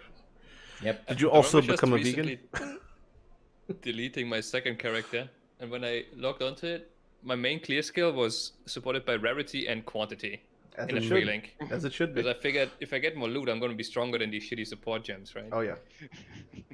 A direct correlation there. Another interesting question, which was I'm sure we'll all have a great answer for, which is during all of our whatever our solo self-found unique collection journeys, what was the most surprising unique dropper acquisition? Not the best or not the most whatever, but like the most surprising unique dropper acquisition. It's a hard one. I mean, this is easy for me. Nowadays, I know Legi has 2 as of recently, and Manni has 3. One without chance to flee is Angler's Plate. I remember that But happening. Yours I was the so first, as far as the fish cord knows, I was the first guy to get Angler's Plate in SSF. I got it in a day. And I didn't get it from my juiced up Triple Beyond No. 100% Delirious maps. I got it from a Metamorph rare. Yeah. That, I flipped my shit. Easily, it's that. Yep. For sure. That's a weird. It's always the scenario. It's the funny part. Like I have a couple distinct memories of ones that I got that were like, I was not paying attention even, and it happened. Like it was 2 leagues ago. I turned in a Jack in the Box and got a badge of the Brotherhood, and that was like I was like, huh?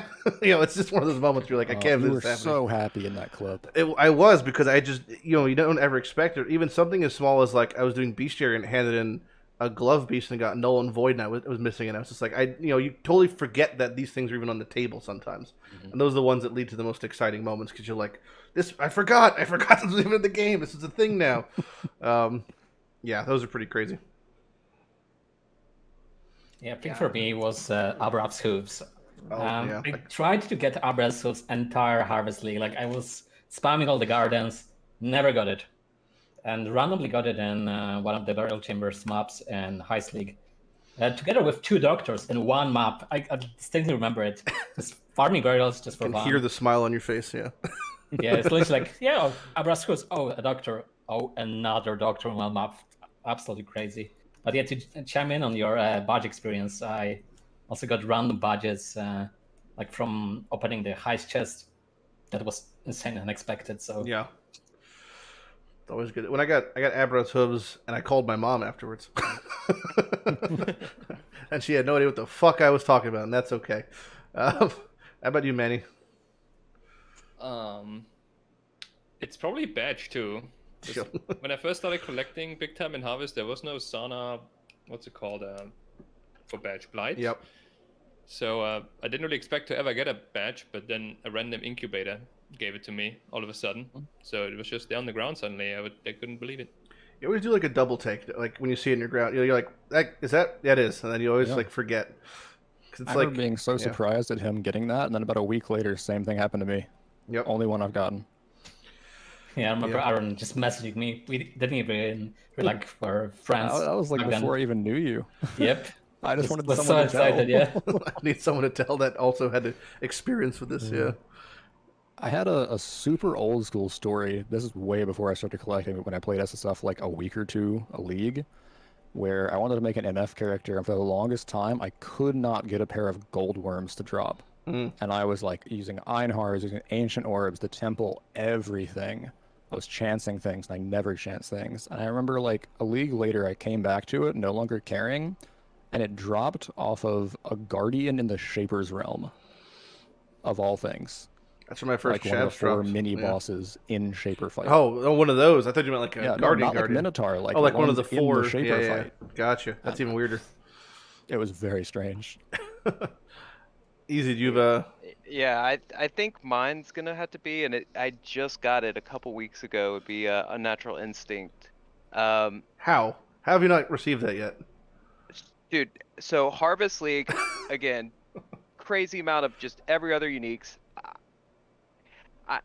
I don't know how it evaded me. That was the only non-global drop unique that could drop in Harvest League that I did not get that league. And then again, juicing maps. And I mean, just mousing over as many Viridian Jewels as you could possibly think of. Never got it, and it finally dropped a couple weeks ago. So that, at the time, that was the one, quote unquote global drop at the time that I had not gotten, and I finally just got that. So that was like a big weight lifted, because like, I don't know, that was always just like it felt unobtainable. It felt like it was removed from my drop pool or something. Like there's no way that it hasn't dropped. But, Easy. How does it make you feel that like a week ago I vendored 15 Unnatural Instincts to make space in my unique dump tab? Yeah, I've definitely vendored a couple also. Hey, I'm happy you got it, man. Speaking it's all good. Speaking of unobtainable, next question is an interesting one. The question is it's not even a question. It just says replica baited breath when. And we all have some of us have different views on replica baited breath for a variety of reasons. I think we briefly talked about it before, but I'll explain my perspective, and that is essentially there is one from my challenge of complete getting all the uniques. There's like 2 different modalities. I either have all the uniques or I don't have all the uniques. There is like no middle ground for me. So until I have all the uniques, I don't have all the uniques. Like it's just, I got them all or I don't got them all. And replica baited breath is so disgustingly rare compared to everything else. Or maybe it isn't. That's one of the things like we don't really know. It's like the lack of information cannot be bypassed by things we fully understand. In the same way that like fishing rods, you can do a div card, you can get one, you can ancient orbit, you can get both. Like Angler's Plat kind of solved. You put on chance to flee, get a slither pinch, you're good to go. Bated Breath could be one of two things. It could be that there's some set of things you have to wear or do or whatever that when you enter Replica Grand Heist, it has a very high chance of being there, or it now is on the table for being there, and it still could be rare. Or it could just be so ridiculously fucking rare that we're all just haven't got it because we haven't put the time in yet, which feels really fucking bad if that's the case. So what are your guys' thoughts on the meme that is Replica Bated Breath, which again has no purpose in the game. It is purely a meme item, but does have a slot in the tab, so it will always show that's not there. I mean, judging from the fact that it has a slot in the tab, I would guess that my guess would be that it's just a low chance and it's a unique like any other unique. Yeah. To what you're saying, if for those who don't know, the other fishing items, I believe, don't show up unless placed in the tab. They're like hidden slots. But Replica Bated Breath it does display like the Super Smash Brothers outline of the fucking unique that's like the black silhouette of it being there. So could also just be an inconsistency on their part, though. Who knows, Yeah. right? Fishing uniques don't normally show up in the tab. Yep. I think that for me, I'm convinced that there's some sort of condition related to it because, one, I mean, fishing items obviously generally have something like that.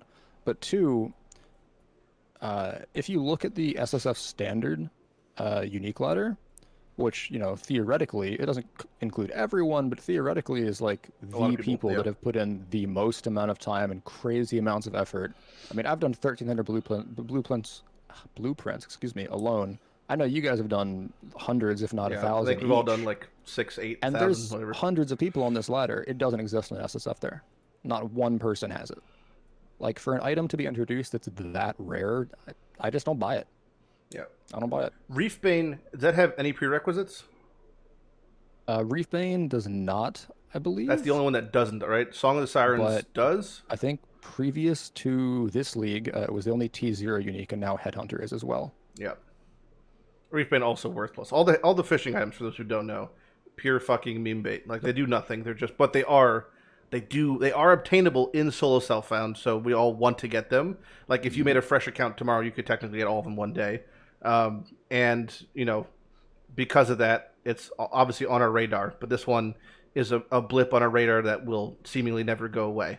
Yeah, it seems like a bad taste meme, to be honest, from GGG, really. Yeah.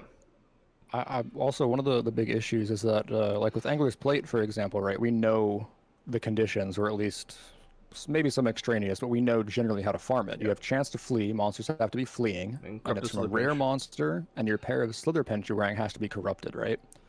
But baited comes from heist. You can't, with Plate, you can message someone on trade and just ask for a POB, but no one has heist POBs. You need to know the rogues and the wing, their gear, what blueprint tile set it was, the blueprint mods. Like, to recreate the circumstances is like near impossible. Factors. Yeah. It's going to take forever. You're never going to get all that. Yeah, I think I would take, my plans would be to take the iron approach and just, if I can obtain every other unique within heist, then I will save replica blueprints instead of like running them for some amount of time, right? Like I wouldn't brute force replica blueprints the same way I'd say I'm brute forcing them right now. If Bated Breath was the last one to get, I would save them. I would still hope to get it, and I would also say that maybe my collection isn't truly completed since there is a slot for it, but I wouldn't brute force it, even if it was the last unique I needed, quite yet. I would save blueprints, especially since we can't endlessly fracture them anymore. Another point to why it's also so painful, specifically Bated Breath, is because it's an item locked behind a mechanic that you don't naturally encounter while playing the game.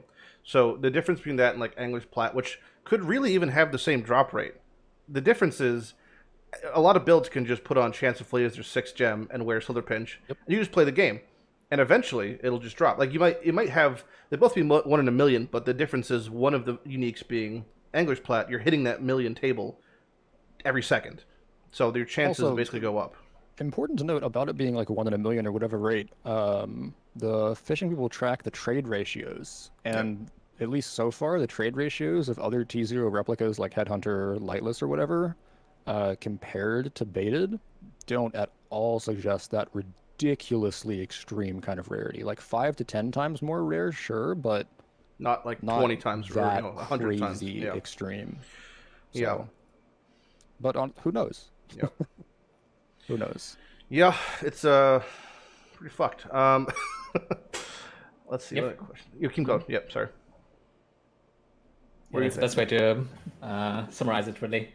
I mean, I had a person that came to my chat one day and said he got it from the Curio case, but it was after like 1,500 replica blueprints for Wing, and that wasn't tried in Heist League. So to even like test if there's an any drop condition on that, it's literally impossible. It would take years. Yeah. I Like know multiple someone in people. one of the Badger leagues who did Heist got one as well. Yeah. Did he? Okay. And he said he did around like 3,000 blueprints. But again, I mean, me alone, I've done 1,300. We're probably at 3,000 between all of us. Yeah. I mean, there's tracking. It's impossible. Yeah. It's crazy. We're fucked. I mean, it can even be something. It's this real tinfoil hat. But it can be even as something as ridiculous as time of day, like time of global server time. You know, and to say that that ridiculous is not because there's actually been things. It used to a really long time ago. There was a thing where if you were to get unique maps to drop during a certain time on reset, it would have a huge chance of being different types of maps to the point where there was windows of hours of time where if you handed in the unique div card for unique maps, you would almost guarantee get Putrid Cloisters, which was like such a deep Shadow Council meme, like Illuminati type shit. And a lot of these things, just to be clear, I don't think GG is intending them to happen. I think it's just some sort of borked code. Or it could be one dick that's in the dev department. Also possible. But yeah, so you have no idea what's going on in the back end. And like there could be things that are happening that are unintentionally fucking them. It's just no one gives a shit about replica beta breath to the degree that we 5 do, so it doesn't really make a difference. Speaking of replica beta breath, to like slightly move on, this is a cool one because I think we all have an answer for this. Some of them, like Iron and myself, actually have it in the works. Is if you were to make a divination card, what would it be? Iron is going to be replica beta breath. Should I just continue the topic? You then? should go for it. I've had a div card design purchased for like 1.5 years, but I don't know. I never felt really pressured to submit it. I had a few designs that got rejected or I wasn't happy with, but eventually I decided to make it for replica baited. After I felt kind of weird about it, but I talked with the heads of the fishing community, and they were just like so nice and so supportive. I thought it was a great idea. So I hosted a little contest there to design like the elements of the card, basically. Also, I decided because I love the name, the one that got away, because it's like fishing and unique collection. Yep. But anyways, the reason why I wanted to do it is partly it represents all the shit I have done, but also I think that it's going to take years if we ever figure out if it has drop conditions or not. Until then, for whatever reason you might want it, there should be at the very least something you can do that you know has the possibility of getting you that item. Because right now you can be running a Grand Heist and you don't know that. You know? Yep. You don't know that you have a chance to get it. I wanted to fix that. Fair enough. The unique the div card that I have in the works, I've already done the like polls and contests for it. It's just for a replica unique. It's and we haven't submitted yet because we haven't finished unique card. So it's a good chance that they could just do it on their own. And that's if they do, that's fine too, because I could see it that definitely being a card that GG decides to make. But it's just a card that has a chance of giving you, it's weighted as per most cards, and it's a chance for a replica unique, which can give you a beta breath, probably still 1 in a million off of that. But, there's a lot of replica uniques in the game that the intention behind them is being a replica, this is a knockoff, right? It's not really supposed to be, I would say, almost better because it's supposed to be a facsimile of the unique, but in a lot of cases the uniques are way better when replica, but the bulk of them are just kind of like shitty variants, and that's cool too, because it might not be as good, like maybe Grip of the Council replica isn't as good as the cold one, but it serves a similar purpose, and it'd be a cool thing to have. And I think ultimately, I asked the question, is this div card, or is this being implemented in the game better for the game? I think it would be if we have more access to replica uniques, so it's more uniques to play with. I also just want to say that's one of the best cards ideas I've ever heard of. My favorite card is Arrogance of the Vol. Yep. 100% Replica Jack in the Box, easily up there. Yep. Super fun. We tried getting the name Replica Jack in the Box, by the way, but they rejected it, which is very unfortunate. It actually was the one that pulled the highest, and I was like, "There's no fucking way we're doing this, but that's fine." There's no way they're gonna be like, "Okay." They're like, "Well, we're sorry to inform you, but we can't do that." And I was like, "All right, be that way." What about yourself, Easy? I don't know. There's just. I guess I'd be like more of a devil's advocate on just more like even creating a div card is just that there is div cards for everything, which again takes away from some of the appeal, especially like some of all the double corrupt cards. Like I don't know, Like I'm the not a big fan specific of ones, those. right? Those are really weird. To Yeah, me. it's I don't know, that kind of took away some of the fun. So I guess if I had to make a div card, it'd be to randomly remove a random div card from the game. What about like a stack of portal scrolls? I mean, yeah, no, sure. I mean, that's that, especially with the Parandus coin There nerf, you go. Or right? like 5,000 Prentice coins. Yeah. Yeah. I don't know. I guess I mean, I'm pretty happy with what's out there, but if anything, Why don't you call it you can get 69 Prentice coins and call it like Kadiro's Fun Time or something. Hey, there you go. Hey, that works. 420 coins, yeah. For me, I pretty much share the sentiment, VZ. There's so many div cards that we have in the game, so Exactly. I would like to remove some of them. But if Well, which one could you remove? That's a different question. Which one would you remove if you could? Remove one. It's really hard to say, but like one of the boss card uniques, because it just breaks the theme of like getting uniques from the bosses you are intended to get them from. So I don't know, like the one from the Shaper the Flask for Dying Sun. I think that's like one of the really iconic items from the game, and it should have a div card. To be Like, fair, if you want though, your Dying Sun, farm Shaper. is Shaper not Shaper the already most has an stale original boss farm. fight? Is that like the most stale boss fight in Path right now? Probably Shaper. Yeah, it is, but still, you should do it. Like if you want it, suffer and get it for that. But on serious note, if I want to make a div card, it'll be something like cosmetic. I think my favorite div card that was last winter years, it was the Prejudice, the random unique. Yeah, you do love Prejudice, don't you? I love it. It's one of the best cards out there. So I would do Prejudice, but for a Shaper influence, because this looks cool. Sure, I do love that card though. It's very Yep. it's a very fun time. Yep, super fun. I like it. Manny? Yeah, I agree. Yeah. I hate the boss drop div cards. I feel like they're against the point, like Legi said. I would probably like to see another div card similar to you guys' suggestions with like a lottery ticket basically, but Yep. it's usually not even really worth picking up if you're like min-maxing for efficiency. It's just like a nice little flavor card, like a corrupted unique or an influenced unique. What about or triple like a replica corrupted? unique. Why don't we do triple corrupted unique? Well, then again, those would have been like crazy expensive again, right? Or actually really good. I mean, I think actually you couldn't do it in the past, but you could probably do like a random synthesized rare if you wanted with like Well, random. they have synth presets. ring cards, Yeah, before that wasn't allowed, but now that they're back, or like a that's fractured something rare. You could do a fractured rare. Would be a exist, you could terrible do. card, but yeah, got some options. I would like to see. I always wanted to. I actually. So I already made a div card a while ago, during whatever the fuck league that came out in. It was terrible at the time. It was fine. It was called Merciless Armaments. Is the card I made. It's your one. That's my card. it's Yeah, yours. that's my Oh card. my god, Lighty. Listen, back in the day, it was good. All right, it was a different time. Because you could multi-mod things out the ass with hybrid mods. So imagine you get a merciless weapon, you would literally just multi-mod it, regal and multi-mod to the heavens. But now it's absolute dog shit. I even wrote the quote and I drew the thing. It was just like terrible. But the one I tried to make initially was I wanted to make a card called that was very vain. It was called like Light or Lighty's Boon. And it just gave you a unique that had the light radius, something with light radius on it, which is what I always want to do. But they said they couldn't do it at the time. I would love to see now if I can make a card like, with their capabilities. I want to see a card that gives you a corrupted rare that has the skin of a unique, like you borked a unique. Like that's the card. Nice. A bricked unique A bricked card. unique card. Yeah. That would be amazing, to be Interesting. honest. Yeah. Because I like that. I like it too. Who was it? Gouda had an idea for a card a while ago that was it was a card that gave you an item that had an incubator already on it with something else, and like they couldn't figure out how to code it or something. So it's interesting, like the limitations that they have and things we can and can't do. But I think we all feel kind of similar with div cards as far as like they're just, as long as they don't take away from the boss farming or the mechanic farming, it feels probably okay. I actually came up with something because I didn't really give an answer to the question. Yep. We kind of like the idea of like a base type similar to like ritual based, like a unique base type that you can only get in one way, and that is by farming a div card, which has a location that we actually know. So you go, I can spend X amount of time to target farm this base by running this content or something.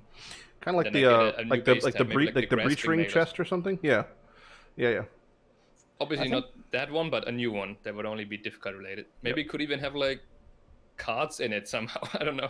Yeah, card mill. Div card only stuff is interesting. Like they started with Bex's unique. I'd be down to have that be explored more. For sure.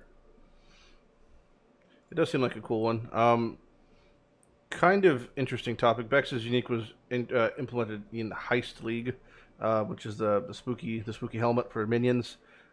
This question comes from, again, some stranger. Could be Donald Trump. Who knows? Could be the man himself. Worst league, and why is it Heist? What is everyone's thought on what the worst league is in Path of Exile? And again, you have to consider the cadence of the time that it was introduced, because obviously, if we just got ambushed now, it'd be like, a wet fart of a fucking league. But yeah. One question first: are we talking about the league mechanic itself, or like the whole patch? The league mechanic itself. So if you picked Metamorph, you can't include Conquerors. It's just Metamorph. You know what I'm saying? Like I picked Metamorph. Okay. There we go. We got his answer.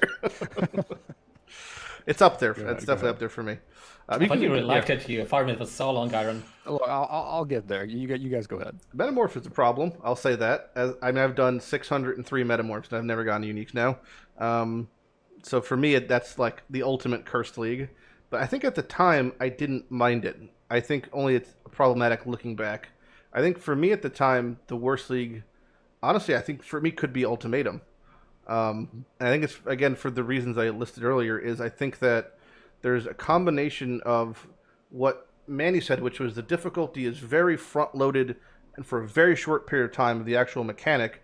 And once you pass that breakpoint, which is not a whole lot to get past, like once you get stun immunity, freeze immunity, and you have phasing, and then your build's kind of like a normal build, you totally trivialize all ultimatums. That's one bad part about it. The second bad part is the variations. Half of them have you just waiting around with your fucking dick in your hand. Like, survival and stone circles are just... Survival's fine, but it's not fun. It's not like it's inherently harder than killing, so really it's the exact same thing, but it takes longer. And then the stone circle one is just like, why am I playing this game?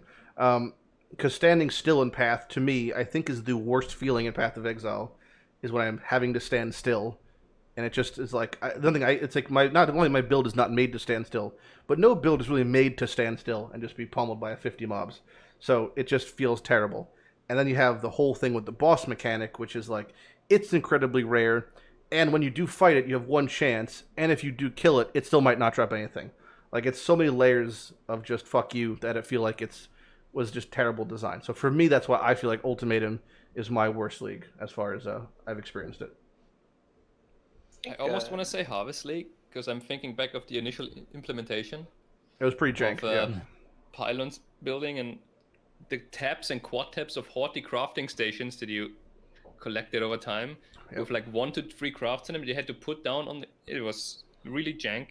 Yeah. But I can't say anything but Heist. The obvious answer to the question is Heist. I would be lying if I wouldn't say Heist. Yeah. Heist on release was terrible. Yeah, Heist was the first league since Breach League that I had took more than a 2-month gap, right? Like, I mean, I pretty much played League from start to finish, and that was the first time that I was like, man, this is like, I'm literally having no fun, and I actually like stopped playing for a little bit. So, and that was really like the first time I've taken like an extended break from Path of Exile since I started playing. So, yeah, I can't compare it, right? Like, it has to be Heist. I think for me, it would be Blight League. I think Blight League was not very good. Maybe it was because me being burned out after previous league, I don't know which one. But I never really thought Blight was fun in any way. So maybe in hindsight, I wouldn't say that. But overall, at the time, I think Blight League is not very good. You can say, like, for example, another thing would be for me, was either Harbinger, like the initial implementation of Harbinger. Just Beachhead the league. Yeah, Beachhead the league, and then the start of the league, that you had to wait for like, I don't know, 30 seconds to Harbinger to draw 3 fucking Transmutation shot. Yep, transmutation shot. That's exactly what I say. Absolutely terrible. Interesting point you brought up about Harbinger. I want to derail everyone's answers, but I was told, Easy, to ask you, what does it mean to be the #1 Slayer in Harbinger League? Oh man, You have a certain story to tell about that, I think. Well, yeah, basically, yeah, I think well, I guess it was actually the synthesis race, and that's when I met Indeed and a bunch of the guys. It was like the first time I kind of like stopped playing just like in my own little circle, and yeah, we did that race or whatever, and that was the race that I got, like rank 1 Slayer, but it definitely was like with a bunch of help. And so anyways, we've had ongoing memes, just late night Discord calls not making any sense, and just I don't know why the sound of, there was this other guy that was rank 1 Slayer at the time, and he didn't get rank 1 Slayer at the end of it, so there was just like an ongoing meme. To my knowledge, he was pushing, kind of leeching off of your group, if I would say, in for your grinds. We can go that. We can No, go I won't say his name. I can if you want. But I know that he got just pushed out and ended up, after leeching and complaining about invite all this stuff, and he just got pushed out, ended up in 11th. So he just lost to demigods. And that league, to my knowledge, was the league where they fucked up and gave out 2 demigods. That is it was like a perfect karmic justice, right, where he got double fucked for complaining and then missed out on a double demigod, and it just goes to show you that you should always be nice kids. Well, yeah, I mean that's really how the story goes, right? Like that's where I met a lot of the people that I still play, initial league pushes with, and we have so much fun, right? And so again, our buddy DePano he was messaging everyone in the top 50, and we were just trying to figure out ways to network, figure out ways to like continue just to keep pushing. And so we met up with this guy, and he joined our Discord. And literally for 3 days, or 2 or 3 days, we sat on calls where he just berated about how he was the #1 Slayer. Literally, as I'm ranked 2 or 3 Slayer, I didn't really care. I just wanted the alt art, demi helm. That's all I was going after. I just wanted a demi helm, period.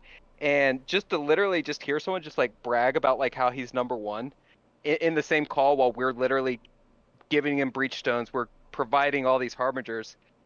It was just such a weird feeling. And then so like we all decided to like kind of call it one night, and we were like 20% apart at 99. And Dap at the time, who was playing Orobot, he's like, just let's just keep pushing. Let's log off and let's just get back on and keep pushing. And so we did, and we just kept pushing. And then again, he wasn't really providing to the push, and he was like, hey, let me into the rotations or whatever, and we were just like, no. And so then he tried to do it solo, and he died, and then he logged off, and I don't know if he plays anymore. I did. I know. I don't want to say. I'm not gonna say his name, but we checked, and he's really not played since. So yeah, it was kind of like a savage moment, but I mean, again, could you imagine just basically someone on the call just constantly in your ear, like, oh yeah, I'm better than you, I'm leeching off you, and then so it's a twofold lesson, right? It's if you're going to work in a party, you have to provide an equal share of effort and supply, and 2, don't brag if you can't back it up, right? Right. That's the combo, right? So that was honestly the drive to push #1 that race, was just because it's like, it was purely out of spite. As it should be. Do a couple more questions here, then we'll change the topic. It's an interesting question, which was kind of apropos considering what we started with, which was the flask changes. And the question is, if you could, or if you would, how would you change flasks? Not however they just did. Fair enough. Exactly. Yeah. What was about to say exactly that easy? The opposite. Yeah. I can start us off. If first thing I would do is I would remove one. I would only have 4 flasks, and the reason I would only have 4 flasks is because it feels better in your hand than reaching for number 5. And I have them 1 through 5, and I don't think it's like, I believe console has 4 flasks even. So I think that clearly the game works on 4 flasks, and I think they're just whatever. I think we can only do with 4 is fine. Second thing I would do is I would make rare flasks. I've been wanting to see rare flasks for so long, which would be like super, super strong, But I'm okay with flasks being a super, super strong part of your character, in the way that I think that I would treat a flask the same way I treat a chess piece. Like, this is a piece of gear I'm wearing, and it should be equally as powerful in a way. So I would like to see 4 flasks. I would like to see them rare, and then maybe decrease their duration by like a second or 2. That was a change I'd be making. Also, allowing flask macros. To me, it's like the most bizarre thing in the world that you can, either remove the option to hit a logout button or fucking have flask macros. I don't care if it's like the fact to say it's like, oh, one action, one server, whatever. Like, the fact of the matter is, if you told me to log out with one button, I couldn't, right? I'd have to either push Alt or NF4, or I'd have to type /quit. In no way, shape, or form can I log out with one button. So, unless I was playing in Windows, but I can hit the X. So aside from that, like, I don't understand why I can't just push 1, 2, 3, 4 in the same time with a popsicle stick.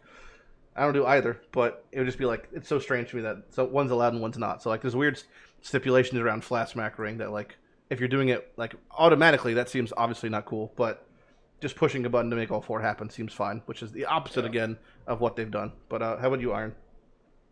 I'll do something different here. Instead of let's assume, not about like using them or flask piano, but I think that since flasks are so just disgustingly powerful, Pathfinder is amazing for a reason, right?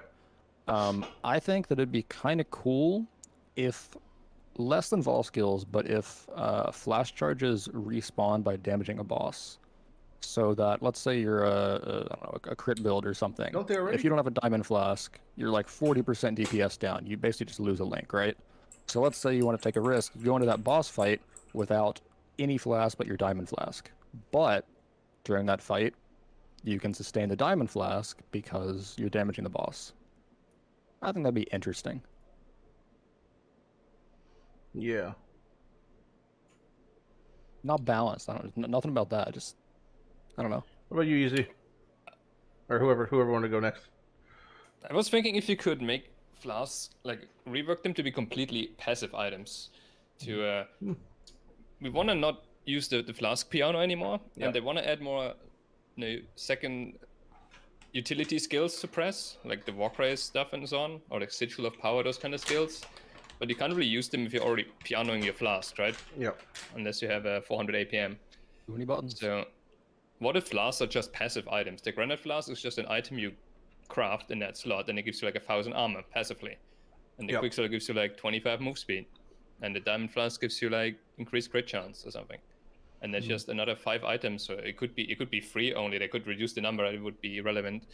The life flask would give you life regen. And if you equip a mana flask, it's a mana regen out of it. If you want to use one of those slots for that. They could just be completely passive and you never even click them. Would obviously be a huge change, but maybe that's something that could be a thing. Nice. Yeah, I like how it's always worked. I'm always like if it ain't broke, don't fix it. Or I guess I've built my playstyle around the way that it is, or have known it to be. So like, again, back to like the tornado shot thing. Like tornado shot, you can play it without barrage, and it's literally a right-click build once it's set up. So then your war cries, or like how you would any other like active, passive, whatever like playstyle that you would do would be your flask. So again, I like to piano my flask, and then I like to just right click to do damage, instead of thinking of like, oh yeah, I could be doing these war cry rotations and stuff. Like again, it's just kind of like I've liked the way that the flask system is, weirdly enough. I'm okay with it. Yeah, I think for me, since we already, in my opinion, considering the flask as an equipment item already, right? Yep. So your center swallow, your bottle flight is pretty much equivalent to, like, I don't know, chest piece, as Lighty said, or a helmet. It just gives so much power. So I think I would remove 2 flasks, or we would have 3 flasks, or just 1 designated, either life flask or like ES flask to reduce, like, recoup some of your health, quote unquote, right? And make them a bit more strategic. That's what they want to go. Just implement the buffs that you can get from flask to the skill tree, or the character, get character maybe more passive skills, just so we don't really rely on flask that much. I think they don't really add too much to PoE. Nice. That's a good question. Where did everyone's username come from? Iron, I think yours is the easiest. Well, maybe not the easiest because mine's my last name. But yours is. Let's go with yours. I played a wilderness region locked Iron Man in old school RuneScape, and I very creatively named myself IronVsWild. Fascinating. Yep. And yeah, mine is my last name. So my last name is Lighty. And that's Wait, actually? Yeah. Yeah. Yep. That's it. Every video I start with, "Hey guys, Matt Lighty here," because my name is Matt Lighty. Well, you're not caught up to date, Manny? Come on. Easy piece. But you easy. Speaking of easy. Yeah. I don't know. I am. My last name is TrickShots. No. I don't know. I just thought I just thought it had a good sound to it. Again, just like kind of like I don't know. Even thinking about it now doesn't even really make sense. Like a bow skill, like you would do like trick shots with like bow skills or something, and then just easy mode. It sounds like when Ninja was explaining where he got his name from. Is it? Where it's like he said he used to was it playing FPSs? He would like shoot people from behind and be like, "Yeah, I just ninja'd that guy." Yeah, that's where it came from. EZTrickShots. EZTrickShots. Easy, dude. Easy peasy. Yeah, What about you? Yeah, mine is pretty much same as you like. It's kind of coming from my name and surname. I thought it was because you're a giant leg, like a sentient leg. One massive thigh. Sorry to break it to you, but yeah. Well, there goes all my Rule 34. Yep. Cut it, sir, please. So yeah, it's pretty much from the name and surname, and that's how people just gave me a nickname. So it stuck. Interesting, Manny. Yeah, Manni is just a traditional German name, I guess. So when I was 10 and I made my first online account, how am I gonna call myself? Well, I'm just gonna call myself the same way as my bus driver is called or something. Oh, good. And I just took a random name. So it's like the equivalent of like a bus driver saying like "young man" or something, like or "hey no, child." No, not at all. It's just a normal name, just like Carl. Oh, okay. Yeah, the name is Manfred. Yeah. It's not really a name that you would see anyone younger than like 50 years have. It's more like a name that my grandpa's generation would have. Yeah, like, it's like Carl. Was Manny 1 taken? Manny 1's gone. Manny 1 on. Yeah, it was. I think it was taken. No, I still have the account. Yeah. You just why'd you go straight to 2? Straight to 2. Well, obviously, if there's a 1, you cut it out, right? Basic math. Okay. Easy First Manny is just Manny. Yep, he's the final evolution. Until 3 comes out, then we're all doomed. Hey, he's quite the beast. Where is it? Next question would be, where would you like to... This is a weird one, because it's assuming a lot of things, but where would you like to see GGG focus time and resources outside of new league mechanics? Would you like to see less focus on new leagues and more in other areas? It's interesting because we just had a patch that was, for a lot of people, disappointing and maybe going in the wrong direction, released the exact same time as Battle Royale, which a lot of people could view as being like a sort of splitting their time or their resources, even though I'm pretty sure these are totally different departments that have nothing to do with each other. In the same way that like I get upset every time I see an MTX released because there's not all unique art for items in game. I know that those aren't related things. It's just a gut reaction. But yeah, where would you guys like to see the resources allocated for time spent, if possible? Put him into Royale. I love it. Jesus Christ. No, all right. Quality of life. That's it. I don't even think I need to elaborate. Auction house, got it. Done. Yeah. Take it as you will. Yeah, I mean, quality of life is a big one. Again, this is one of those things where it's like, what would we add if we could, you know, it's a later, well, I guess it's what we can talk about right now, but like, if you had a magic wand, essentially, what would you change in Path of Exile?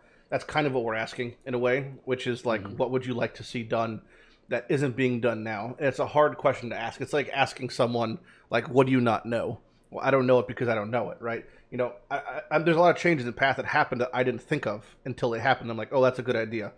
I think an easy one for me would be a button that dumps your inventory into your tab. Like RuneScape has that. It works off of auto affinity. Everything that doesn't have a spot will just allocate to whatever tab you're looking at. Like, to me, that seems like an obvious thing that isn't in the game yet. So what other things in that same like ilk would you guys suggest? In race seasons, I guess. Oh, like the old school ones? Royale is kind of like racing, right? It's like a mix of racing and PvP in a way. More accessible to everyone. And if they and yeah, like I think the racing stuff would be really, really cool. Like Descent? And then again, and well, yeah, whatever, but I guess just to have some kind of like reward at the end of it, right? Like if they were to say like, hey, in 2 weeks we're gonna reopen Battle Royale after this weekend, like, top kills, get, just kind of like they do races where it's like, we're gonna give out 20 demigod whatevers and like, Yep. top 5 or alt arts and for the most kills or the most wins in a battle royale. That way, like, you could literally just hardcore focus battle royale if you wanted to push to get something like that. For sure. Like, I think, I don't know, for me to like be in like hyped about like a race or something like battle royale, I feel like I want to be incentivized with like you need like a carrot, you need a carrot and a stick yeah, in front of like you. a timeless item, right? Like a timeless item that just it can go to show. I think, hey, look. To that point specifically, I think there's been a big shift in direction when it comes to rewards for these type of things that I very much dislike, and I'm going to describe what that is. At one point in time, for those who don't know, when @0 was first released, the first 100 people to kill @0 received a specific MTX helmet that was exclusive to those people. The only way to get it was by doing the first like 100 @0 kills.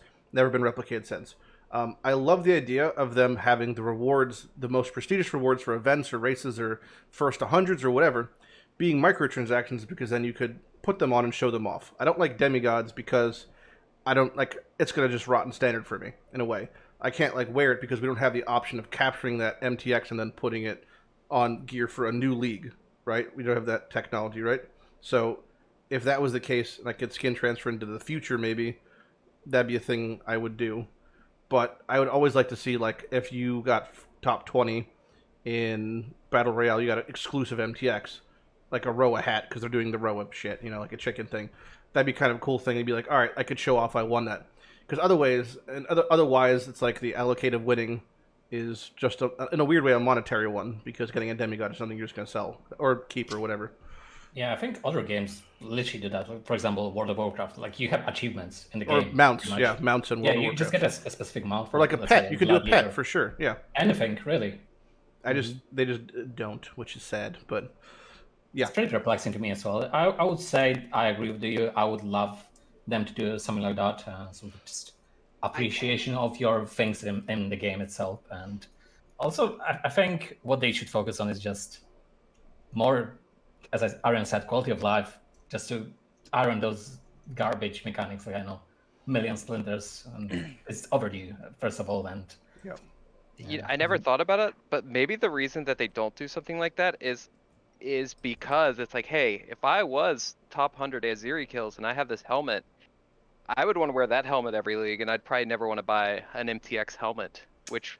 Again, that's that's how they're monetizing. How the much game. of that you think is affecting the bottom line? Like, it's an interesting I point. know, yeah, for sure. I know. Because again, the same way, like when they postponed the previous league or 2 leagues ago for Cyberpunk's release, I was perplexed by the fact that their financial institution is so fragile that the launch of a game at the same time, because that would maybe alter the purchase of MTXs, could literally like bankrupt them.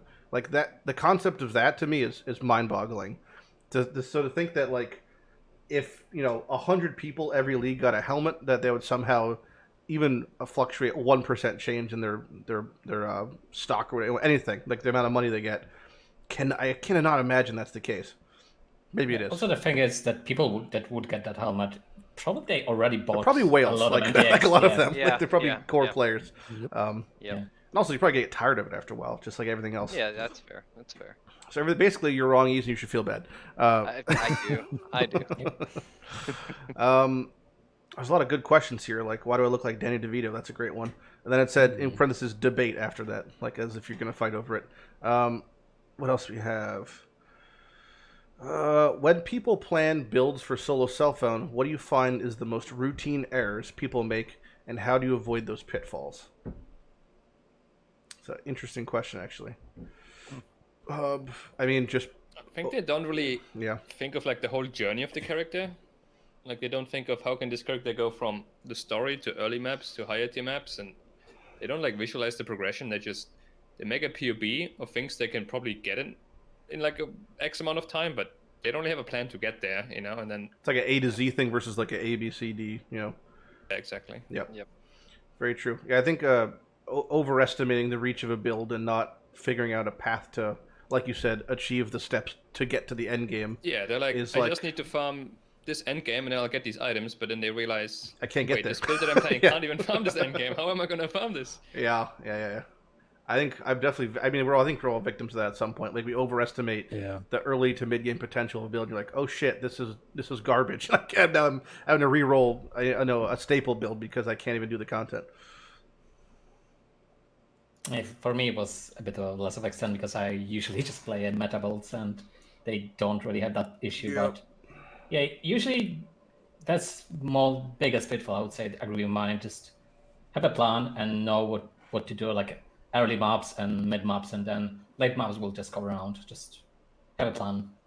Yeah, or like if your build's truly unique enabling, even as like as common as a unique could be, like just, you know, depending on what your plan is or like how quick you want to get there, like just don't rely on it. Like it's like even in Ultimatum, like it took for the little I played, it took forever to find a quill rain. I was trying to do toxic rain. I mean, obviously you can make do, but like something that should be relatively more common unique. I mean, it took quite a while this league to find one, which was, you know, annoying, but yeah. So yeah, it's definitely not perfect.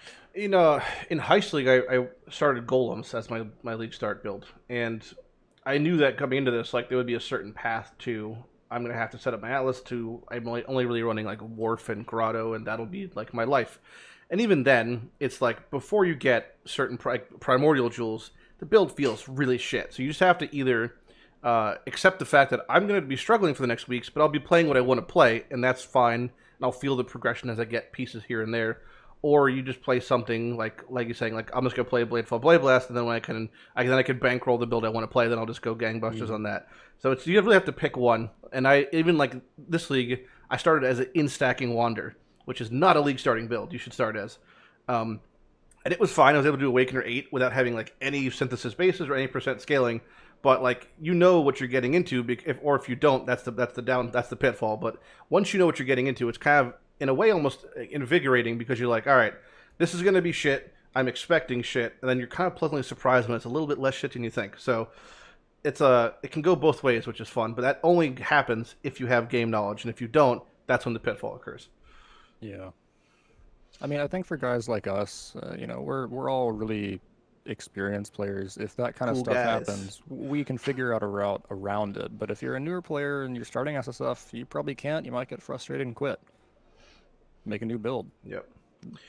Speaking of uniques and Soul Self-Fund, interesting question, which is based off of, in a way, a saying that I always say, which is, when you're playing Soul Self and you have your league starter, I always say follow the drops.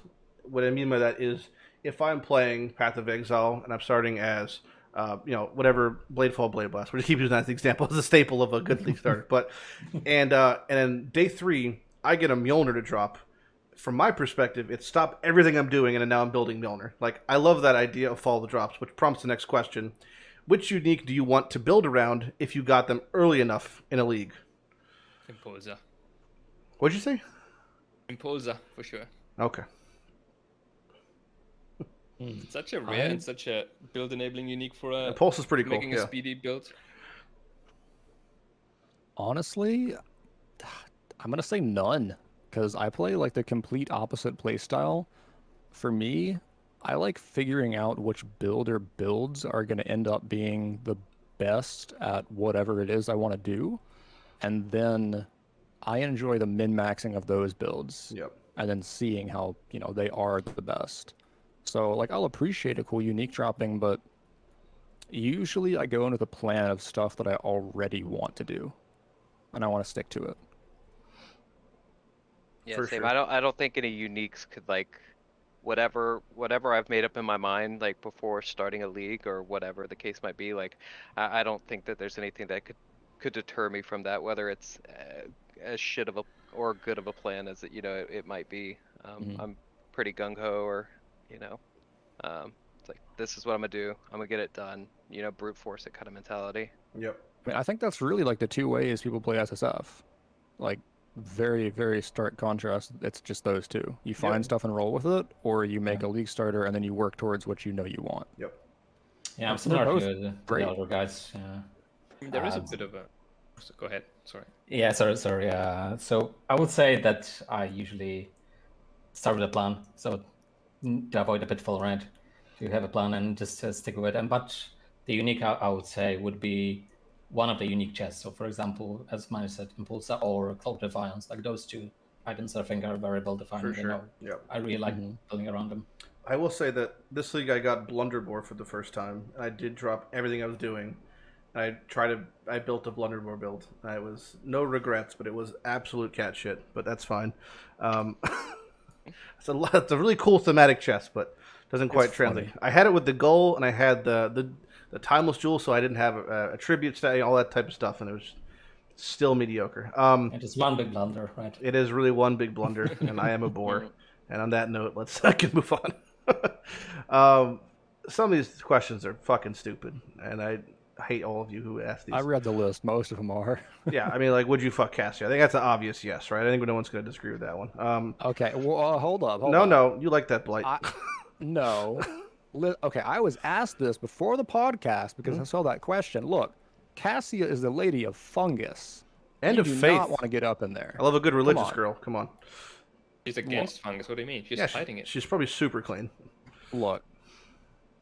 And, some girls are super Christian, but look what they do. She's fighting I mean, look, I'm just saying, I'm staying away from Cassia. You could, that's fine. We'll just all share her at the exact same time. On that note, is Path dying? What a question. I don't think Path's dying. I said something yesterday that was interesting. I said, I don't think that Path will survive more than 2 years, as long as it makes it to 2 years from now. Which I mean by as long as Path 2 releases and it's not a total shit show, I think Path will be totally solidified in gaming history. But I could see something like if Path gets delayed like another 2 years, and then its launch is miserable and Diablo 4 is good, that could be catastrophic. Because Diablo 4 is going to be played no matter what. That's, I think, without question, it'll be huge. And they're trying to line up Path 2's launch probably in a very similar time frame. And then there's going to be a huge influx of players that go from Path to Diablo 4, but then 6 months goes by, and Diablo 4 has no endgame probably, and they're all going to come right back to Path. As long as that happens, which is I think the roadmap that they're trying to do, that'll be fine. But I can't see really Path dying unless they fuck everything up leading up to Path 2, and it's a total shit show. What are your guys' thoughts? I feel like some people might have... Sorry. It just seems like one of those things people repeat on Reddit every single league, same complaint. Yeah. I think it's fine. Unless something drastic happens, I think it's fine. Yes, the live stream had 140,000 people watching it. I think Path is appropriately represented in the world. Yeah, I think it should be fine. But as long as devs don't just kill it themselves. Yeah, that's why. I mean, it's going to take effort worth of self-sabotage leading up to in the launch of Path 2 for it to truly be the case. I mean, they're trying their best with Ultimatum, I guess. Fucking flash changes, man. People have this impression, I think, because the game is kind of dying on them. The life cycle of the game is over for them because they've played it for so long. Or they look into their friend list, and the people they've played with years or leagues ago, they're not online anymore because they moved on, but other players came in and the player numbers are bigger than ever. Oh yeah, overall there's more people playing Path, and the retention is going down as a flat number and as a percentage, which is a double, it's a twofold problem. But it's undeniable that Path is definitely growing as a game in the game space, especially on Twitch, etc. I think maybe they made Battle Royale as an effort to enter the esports space, and I'm not sure if that's the case, but I think that'll probably not work the way they wanted to. But yeah, I don't think Path is dying. What do you think, Easy? I just think it's so complex of a game. If you really want to just, I mean, if you're a fan of action RPGs and you really want to just take it that complex level, I mean, it's bar none, right? There's just nothing that comes remotely close. Not even, yeah. And I mean, it's also due to, again, the game being around for so long and it's able to build on concepts. I mean, something fresh out of the box. It's just doesn't even seem fathomable that anything else could ever compete with it. And so that being the case, I mean, yeah, like in a 2-year time frame, it'll be fine. There's nothing that could start today, like a brand new game that we haven't even heard about that started tomorrow. That we all like it could just never get up to the complexity, and that's what draws me to Path, right? For It's sure. just which probably is a lot of us, right? It's just the endless grind or the endless figuring out of mechanics, objects, and the endless game modes too, right? Like again, starting as a trade league player, and some of you guys obviously started before SSF was a thing, and then now moving into that space. So I mean, again, it's ever evolving. Yeah, it would take maximum effort on another company to make another game for it to establish a foundation and then develop it to be better. And at the same time, Path would have to do everything fucking wrong, I think. And those two stars would have to align for that to be the case. I cannot imagine that's happening, but I think even then, PoE has a lot of like really diehard old school players that are like Diablo refugees or whatever that would probably just stick around. Yeah. Yeah, and again, it's the do I like or maybe agree with changes in the last year versus like maybe the first 2 or 3 years I played? Probably not, but I mean, again, it's play it or don't. I mean, kind of mentality, and just take in the concept for what it is. It's so again, I don't like it, but again, I enjoy just then. Okay, now I have to think differently about this. How am I going to go about getting to whatever goal that you set up in the game for yourself? For sure. How am I going to get that accomplished? So I feel that. I mean, that's how I feel about nerfs every time. Like, one of the things I say a lot is that when you play PoE, you're signing up to play a game that changes every 3 months. If that's not something you can handle, then, maybe it's not for you. Personally, I really enjoy figuring out, after they nerf things, how to unnerf it, if you will. Yeah, for sure. Like, that's a large aura part of the draw stacking. for me. Like when they shit on aura stacking, it's like next league, it's like there's just a new version of it in a slightly different way. Exactly. Like my heist character, they nerfed Hardened Scars, so I lost Fortify. I fixed that. They took away Chainbreaker. I fixed that, and I'm proud of that. It was fun to do. Yep. It's always an interesting puzzle to solve, and to see what skills you could really push to the forefront. Speaking of skills, interesting question that I have I've had an answer for this one for a while, which is what monster skill would you want as a skill gem? There's a lot of monsters in Path, and there's a lot of things that we don't have access to as skill gems. The one monster skill gem. So the one I want more than anything, and the second I saw it, I was like, please God, make this a thing, is in Blight. One of the Blight bosses, the one that looks like a necromancer, shoots out a projectile that splinters, looks like a giant spore ball. Do you know what I'm talking about? That one, like it shoots out the spore ball, and then it blows up. I want that spore ball in my life, in some way, shape, or form. To me, that's like one of the coolest looking things. That and like Piety's lightning ball, the ball that rolls on the ground. That's been out forever. I mean, these are such cool things, or Malachi's tendrils. Like these are things that I would just wish we had access to. So what monster skills would you want to see as skill gems if possible? Even if just like an MTX, even just something that like I want that. I want to be a martyr of innocent. No, sorry, a tormented martyr.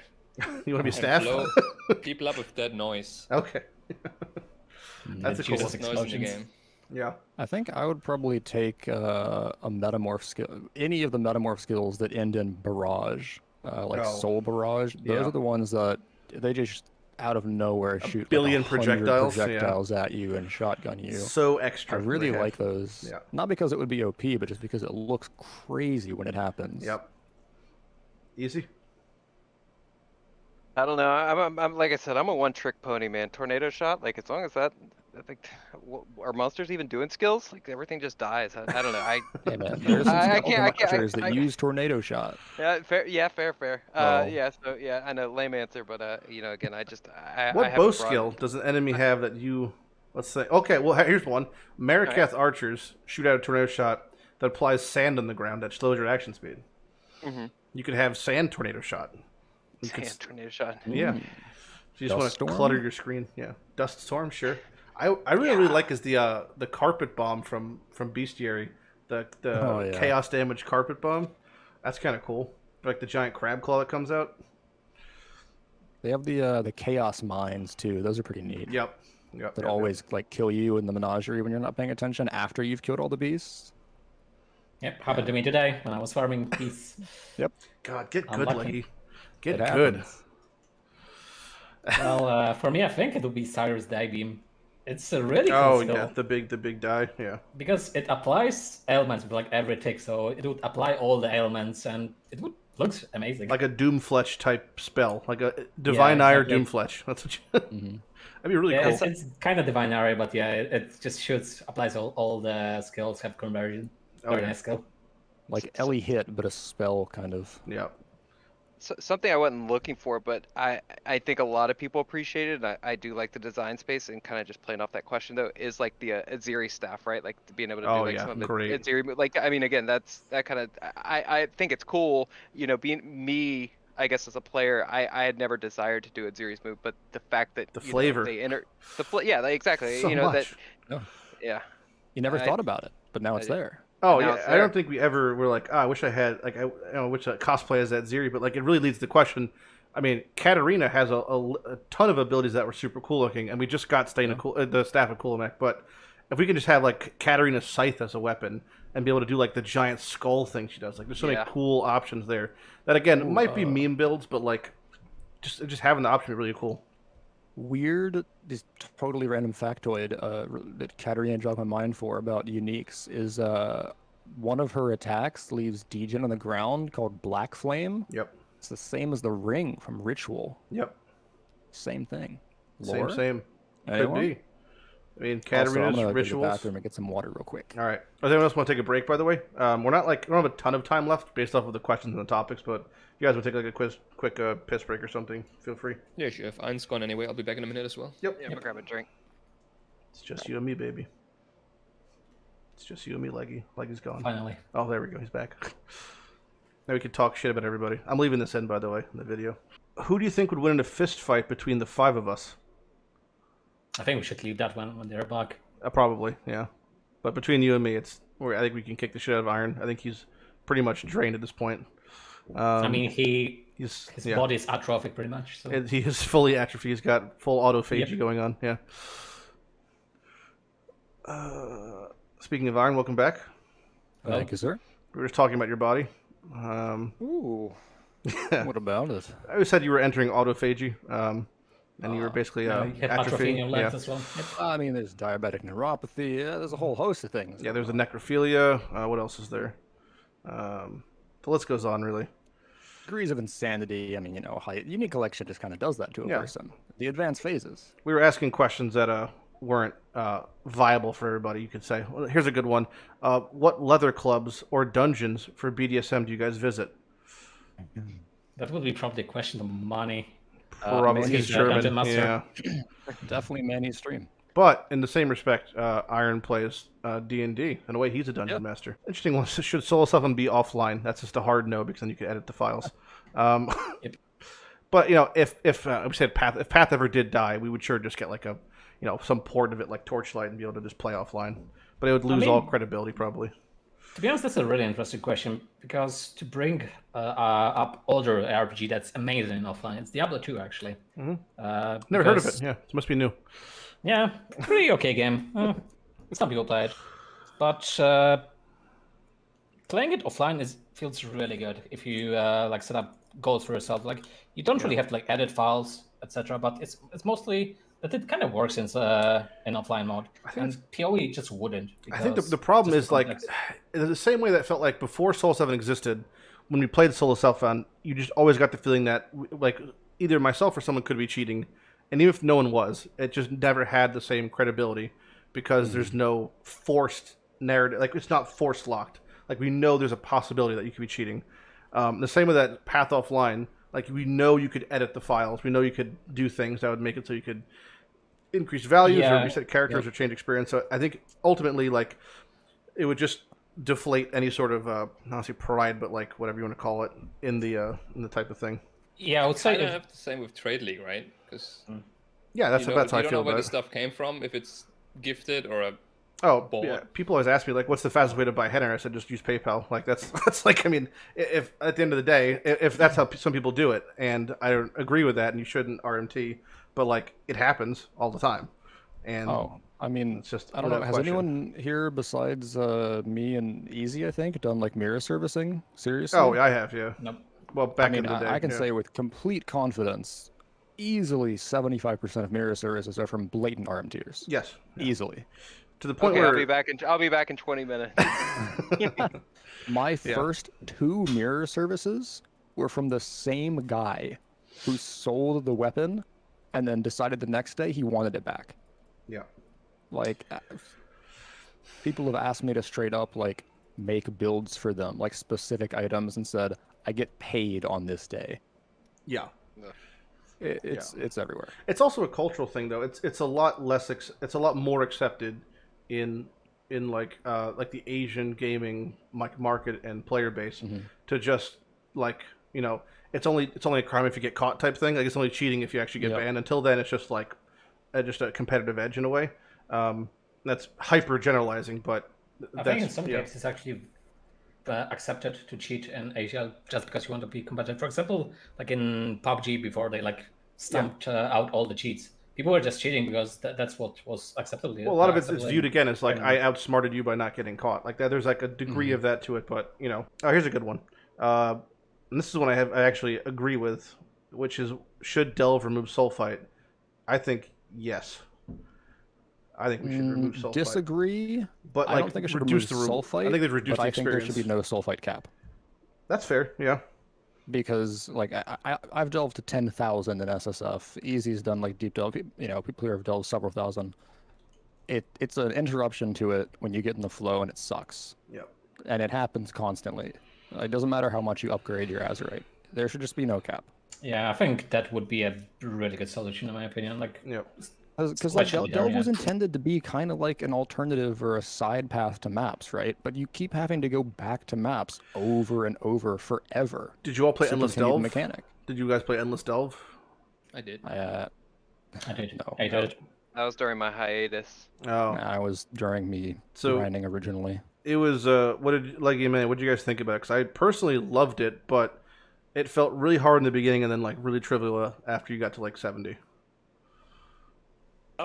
Like day 1 of it, getting a character leveled up and geared up, but the deep delve pushing in that mode is not my cup of tea at all. Yeah. It's like playing Boshi platformer or something, and you just die 100 times per node and try to like get that one lucky run in. It's just not fun to me. Yep.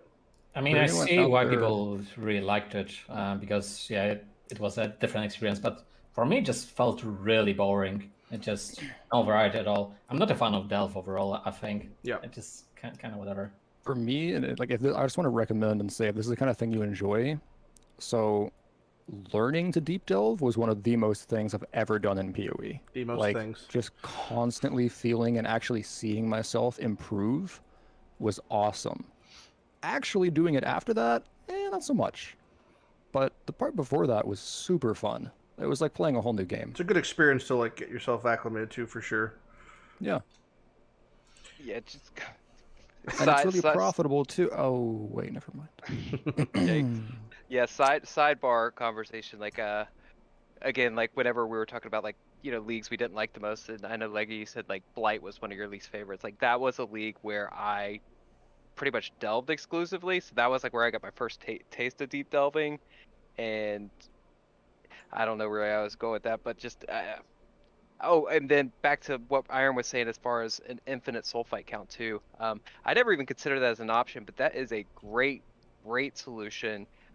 Similar to how they fixed it was another one that you didn't think that needed to be fixed, or maybe you did, but like I never considered like a solution to it. But the Alva temples now, the way that you can just that's such a huge quality of life, because like when I'm mapping, like I want to just map, but I also wanted to farm the shield.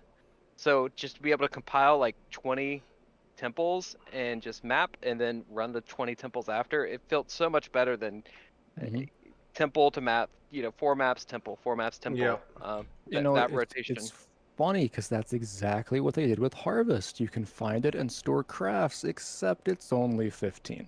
Yeah. 15, assuming you find Oshavi, which is honestly not an easy Yeah. task at the moment. Not that I loved the quads of Horde crafting stations, but God, it feels so bad to know you have to go in, and then if you're full, like something has to go, and Yeah. I hate the experience. Between standard and ultimatum, I honestly don't think I found a single AUG. I found no. one. Yeah. They do exist, right? Those they get Fine. removed. They do exist. Yep. Yeah. I did find 2, but just not a specific AUG. I found normal exalts. That's about it. Yeah, No, yeah, I those found a aren't couple that of rare. those. I found a white socket, which I thought was That's giga very rare. rare. I found a Nice. white socket, and I found 4. Like the 6-link thing to me is still more common than the 6 socket. I found so many more 6 links, but it could be a result of me consciously always like clicking the 6-link ones more than the 6 socket ones because the flowers tend to be valued higher. Like Yeah. blue just tends to be way better than yellow for a lot of things. But yeah, it just some of those crafts are just like the awakened gem one. Like why is it so rare when it's like such a? I mean, I found one a league maybe, and it's like I mean, yeah, it could give you an awakened COC or something, something crazy, but that's just I got path, the dude. awakened Like, chain from it. I got Awakened Chain from it too. That's the only I have one. a Harvest side note that I don't think has ever really been like popularly talked about though. I'm so surprised that with the Watchstone system, they didn't have Watchstone rolls to target certain colors of seeds. yeah, pretty Because surprising too. they still use those names, and they were already pre-established in Harvest. I don't know. It was... Forgot about them. Yeah, What are that's up names? there. Wild, Primal, and Vivid. Yeah, I'm really yeah. surprised that wasn't a thing. fucking primals. Like, if you want to target cold, you can't. Yeah. To come back to the sorry, Delve yeah. question, by the way, Delve is like as a mechanic is in kind of a weird place. I feel like it doesn't really have a future anymore to me. Mm. It seems like it's a bit of an outdated mechanic, and no small changes to really change that. I think you could have it so fossils apply by the same rules as like veiled chaos orbs for metacrafting. That'd be Yeah, pretty but massive. fossils aren't really coming from Delve very much. Well, that's another problem altogether, where it's like you're not getting the league mechanic from the league, or the league loot from the league. I can also give some context on this for hard numbers. So like the buff to early fossils is it's good and it's neat, but number wise, the node specific fossils at maximum depth were nerfed by around 80%. Yeah. And then fractured fossils essentially don't exist. The biggest thing I've seen from Delve is that you get a lot more specialty fossils, like pre 300 depth, like a lot more. Yeah, But that part's awesome. again, it's kind You of like usually get a double fossil from the wall, not Yeah, a single it's- fossil. And it's more it's common, always yeah. for me. It's been like unless I'm doing Delve League, it's like I'll get to 300 or 200 by happenstance, and then that's just the end of Delve for me. That league, unless I'm doing Delve that league, and then it's like all right, cool. This mechanic is now null and void to me effectively, unless I have to get resonators, which is just like annoyance at that point. Oof. Perks of deep delve. I can buy 5,000 of each. Yeah, I don't own them. changing I'm gears. just guessing they're gonna sorry. ignore that Delve Yeah, mechanic agree. until I don't know PoE 2 or whatever. I don't think there's gonna be major changes to it anymore at this point. Well, Just more nerfs. yeah, something PoE2 related, like a thing I kind of harp about pretty often is I feel that oftentimes this is a bit of a backwards question, but every single league starting from Harvest, in my opinion, has been implementing a mechanic that I believe is being used to test for Path 2. So what I mean by that is in Harvest you had the deterministic crafting mechanic, in Heist you have the NPC mechanic, in Ritual you have the shop mechanic, in Ultimatum you have the pause screen mechanic, and Expedition. I was going to say Excavation. Expedition. What mechanic do you think in Expedition will be unique to it, and may or may not be implemented in Path 2? I think some kind of alt map system. From I still forget what they're called, but that would be my guess. Logbooks? Yeah. Yeah, logbooks. Something that is adjacent to maps and similar, but not a totally different alternative like Heist or Delve. Easy. Goldfish. Goldfish? Goldfish? No. Yeah, I'm not really sure. I would agree that see that much logbooks, bleed. yeah. Yeah, we haven't. I guess it could be the vendors, but those are like a gimmick that Yeah. is probably not gonna make it very far if I had to guess. The crafting part from that one guy, that's definitely going to be a thing. I think the unID'd shop will Yeah. be a thing, like the Torchlight style unID'd shop.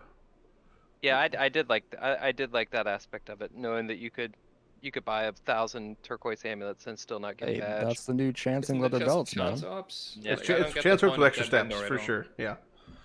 It's literally Diablo 2 copied. because Also, from all right, Diablo 2. I just want to complain. They said it could be something amazing, like direct quote from the trailer, and they bought a turquoise amulet, Yeah. and it was an Ungles, Yeah, it's not a best in badge. slot amulet for the best Like- build in the game. Come on, True. man. Yeah, the reason I think they did that is because there was a post like 2 leagues ago where they said same reason why they showed all the builds this league with like white gear and no links Yeah. is because they want to, for now on in the demos, set expectations more realistically. But I think that honestly has the opposite effect, and this is kind of like to what Easy was saying is like he might need a carrot to be dangled in front of him to be excited about it. Well, now he's not excited about the skill because it's not being shown off in a more exciting way, or not being excited about this mechanic because it's like you pulled a turquoise and you got an uncalls. Well, that doesn't mean I no longer give a shit. So unless you're dangling a carrot to a degree, like you don't have to go whole hog with the mirrored gear when you're demoing a skill, but like some of these skills look absolute shit now because you're not showing off them with like GMP.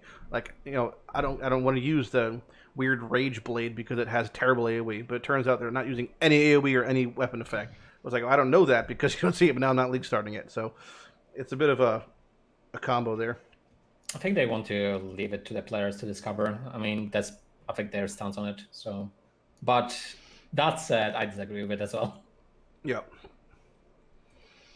Also, just since we were talking about it, one of the more interesting things I saw, they didn't show many of that guy's crafts or like offers or whatever, but one of them specifically said remove the 2 lowest level modifiers from this item, which tier? I thought was Like super cool. Lowest tier modifier, I assume? Or I think it said level instead of tier. I'm not sure, but the One question concept on at least really cool. yeah. It's not items that you already have that you put into that vendor, right? You have to No, it's his item. buy a vendor. No, You choose you a base buy and you something- craft that from. Yeah. Yeah. Exactly. You buy it from him, then he keeps saying, "Oh, I'll do this for more money." Yeah, he So you slowly can, makes it less shit. I mean, I like the idea of it. Let's say that. Even that though, Yeah. to me, seems like smart drops with extra steps in a way. Like we already Yeah. have smart drops from like, I mean, one of the best. This is I think I don't think a lot of solo players actually know. This is actually a really good tip in a way. People oftentimes in solo stuff think that the enchanted armaments, Grand Heist is absolute shit, and to a degree they're right. However, all that loot is for the most part smart roll, the same way that experimental bases are. And you can get absolutely disgusting rares, pretty I would say uncommon to commonly, from running those grand heists that would normally be throwaway grand heists, being enchanted armors, because it's like unless you're going for exhibition, then it's kind of a crapshoot. It's like these rares will be like, oh, this is a 600 DPS like 2-hand I can now use, or this is like an insane cash weapon. So, you know, those are pretty great places. I don't think like we talked about earlier, like uniques like you would reroll a build for, but if I'd be more inclined to like reroll a melee guy if I pulled like a 500 PDPS dual foil from an enchanted armament, like that would be more build defining than maybe like a unique because Heist. Sorry. You go. no yeah, I mean just because again that you know, otherwise getting a 500 PDPS jeweled foil is probably rarer than any unique in the game, right? Like to just ID. It's like dropping a gold bar in your lap. Right. Yeah. Also, there's a big bias on like getting 5 links or 6 link with good rolls as well. So Yeah. Yeah. usually when I'm not racing for XP or anything like rushing stuff, I usually try to do like 1 or 2 enchanted armaments when I can, because it's really good on League Start. Yeah, I have like I don't know, a third of a quad at this point that are just all of my crazy items that I got from Heist. But Heist kind of does 2 things. One, it makes items that bait you, right? So there's always a hybrid roll. Almost always there's just some kind of like hybrid spell damage or hybrid fizz damage roll. And 2, it makes confused items where they have like +3 all spell gems and you're like, holy shit. Or, you know, cold spell gems.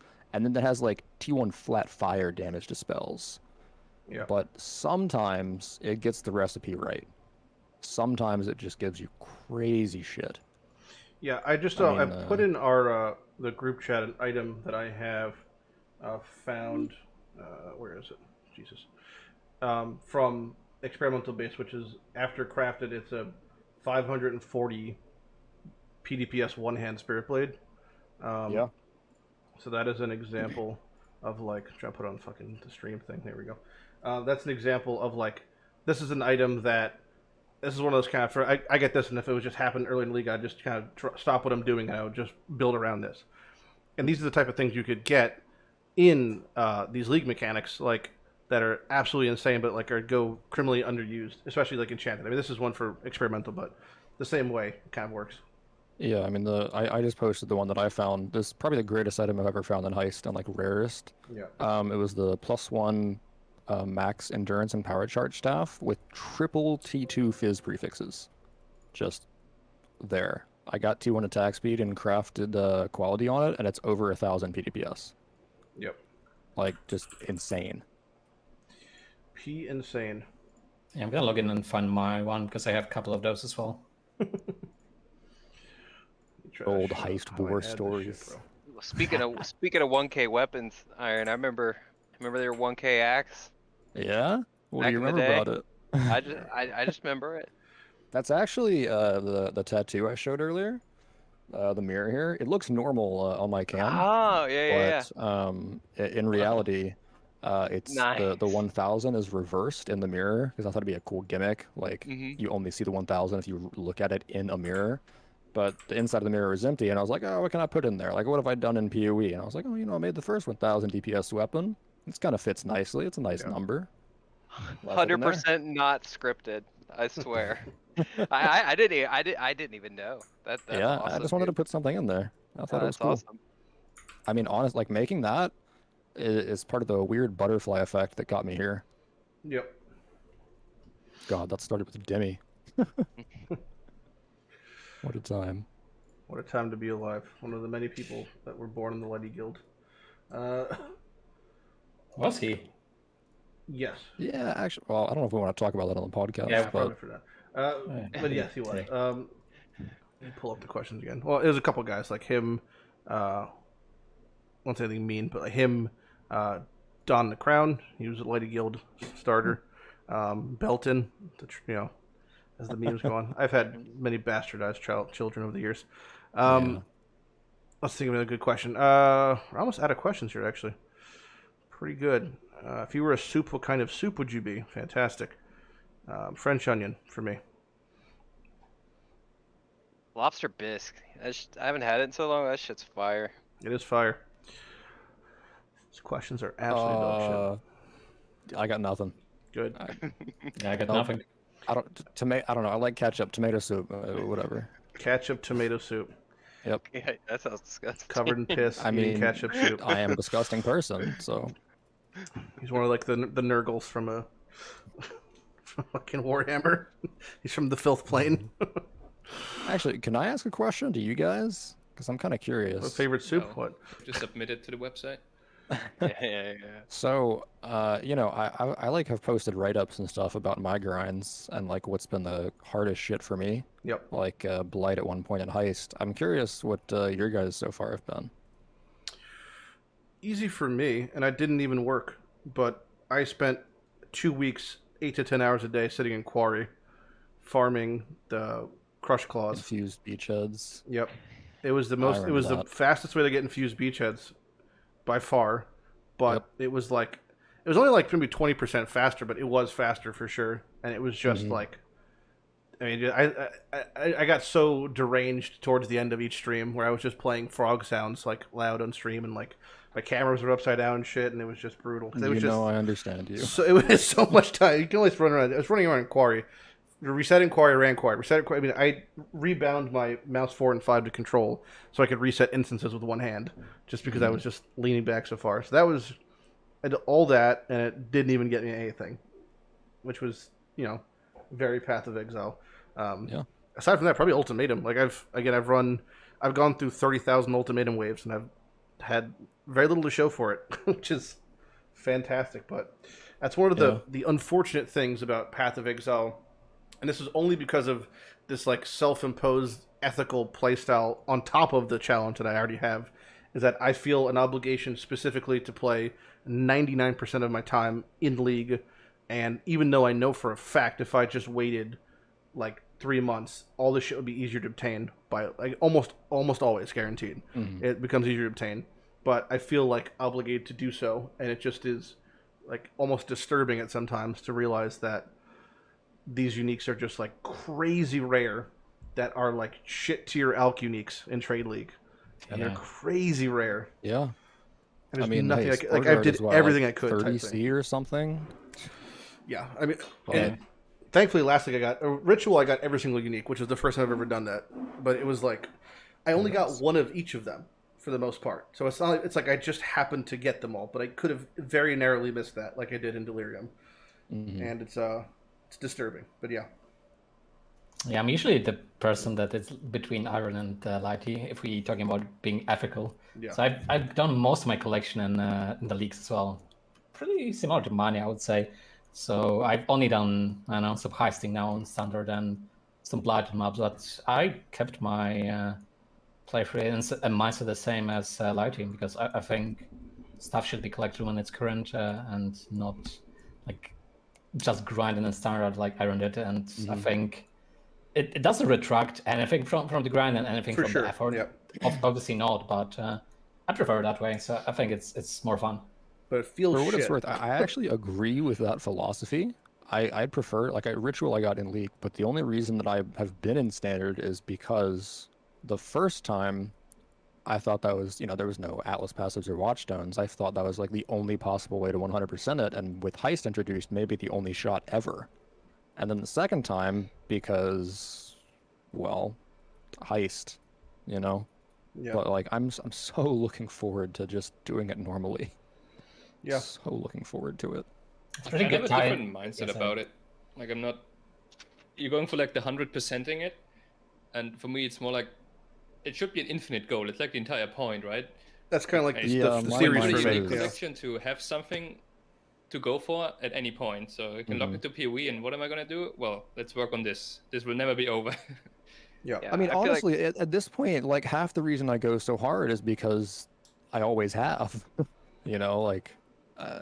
I don't know. It's hard to explain, but the first time it was definitely because I thought that it might never have a chance to be done again because of Heist. Yeah.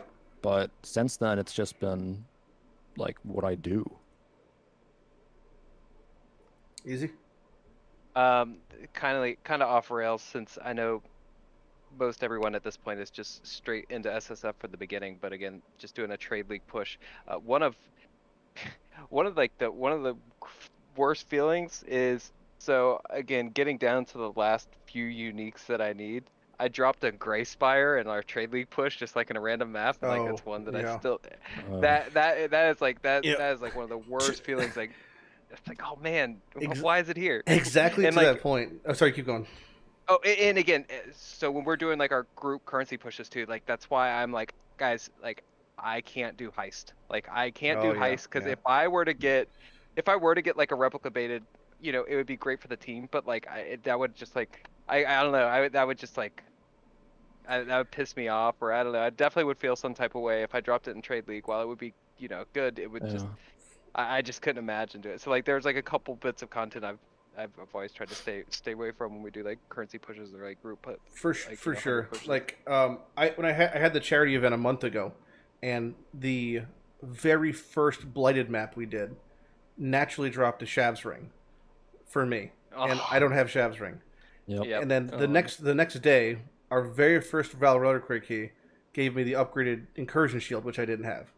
And it was just like divine intervention, like a giant fuck you from the heavens, basically saying like, this is. I mean, really, run that's the what risk. PoE's all about, Yeah, I was so scared during that event. We got a one trial master, and I was shitting myself that if it would drop to Hate Forge, I don't know what I would have done. Like it would have just been so painful. But in a way, those moments are fine, just because, like, obviously, not only is it my full-time job, but like Manny's saying, I'm on episode 111 of All for One. We're going forever. Like, not even a question. So this shit's gonna happen, and when it does, you could do nothing but laugh. Like in the same way that when I did that heist and overextended on my alert meter, and then like it was the worst moment in Path of Exile history for me. And the Actum situation, which was, for those who don't know, like I'll try to describe it to like a layman terms, but in Heist you have an alert meter. If you go too high, the alarm triggers and then it goes into lockdown. You can't get the curio case at the end, and I missed it by like 1 to 2 seconds. And the only one I've ever fucked up is the only one that ever had the Actum Unique X. And I just saw Had it to be. locked down behind the case, and it was just like the biggest like punch to my gut. I felt like it was on a roller coaster, and like you go too high, and then you feel that like your stomach drops out. That's what I felt, and it was like, but with those moments, if you don't have those, like it's kind of like a sweet and sour type thing. Like you need both. So whether it's like that happens, or Easy gets the wrong unique in the wrong league, or Iron has to spend his life in trying to get a fucking spore guard or something. Like without these moments, without those grinds, it only hurts and only sucks when you're doing them. It's like going for a long run. After the fact, it's like you can only look back and smile. So Oh yeah. it's I just get all asked part of about it. that a lot. Like like how it didn't seem like you were having fun, or like you seemed legitimately like upset. It's about the and all that legacy. stuff Like during it's these about grinds. looking back. I think a lot of it. Yeah, but like that's the whole reason, is because afterwards, I'm proud. Like I feel really good about it. During, maybe not so much. Sometimes it's fucking fun, miserable. but sometimes it's not. It's miserable. Are you kidding me? Heist is the worst. All that shit's so bad, man. Weirdly, I don't mind heist anymore because I don't feel think you like don't mind the it. You're stress is just gone. desensitized, I think. Yep. I mean, Definitely desensitized. Yeah. it's gone. Yeah. Free now. Until you fuck up and lose a bated breath on lockdown. Then you're on suicide watch. That's pretty much. Nah, man, this character. Born so free. proud of this character. Good.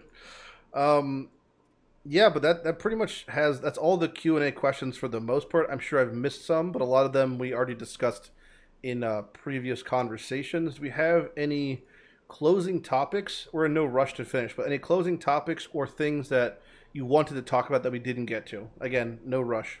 But how about we'll start with you, Iron. Anything did you want to talk about specifically that we didn't get a chance to talk about? We already talked about what was everyone's favorite unique to find, right? Yeah. Okay. I don't know. Come back to me. I might think of Okay. How something. about you, Easy? Yeah, no, I mean, maybe not another thing to kind of like talk about a rebuttal, but I do want to say that, this was definitely a lot of fun.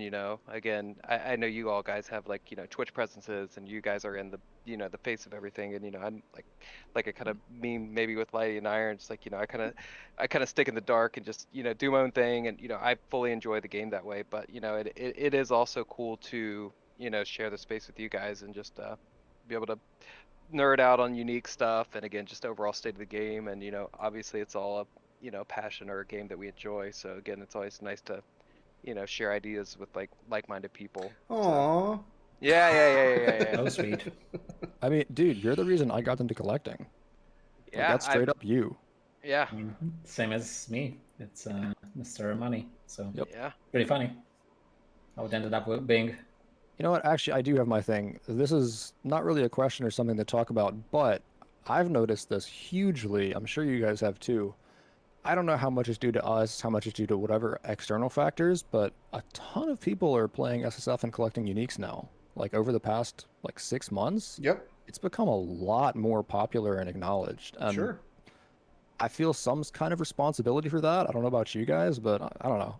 That's something I feel like really good about. I'll take it. Yeah. Like it's a nice goal to have in PoE to make SSF meaningful. Yeah. In Trade League, you always have this like currency grind kind of thing going on, where people always have this long-term goal of I make this amount of currency, or I'm gonna gear out this character, which basically means farming currency.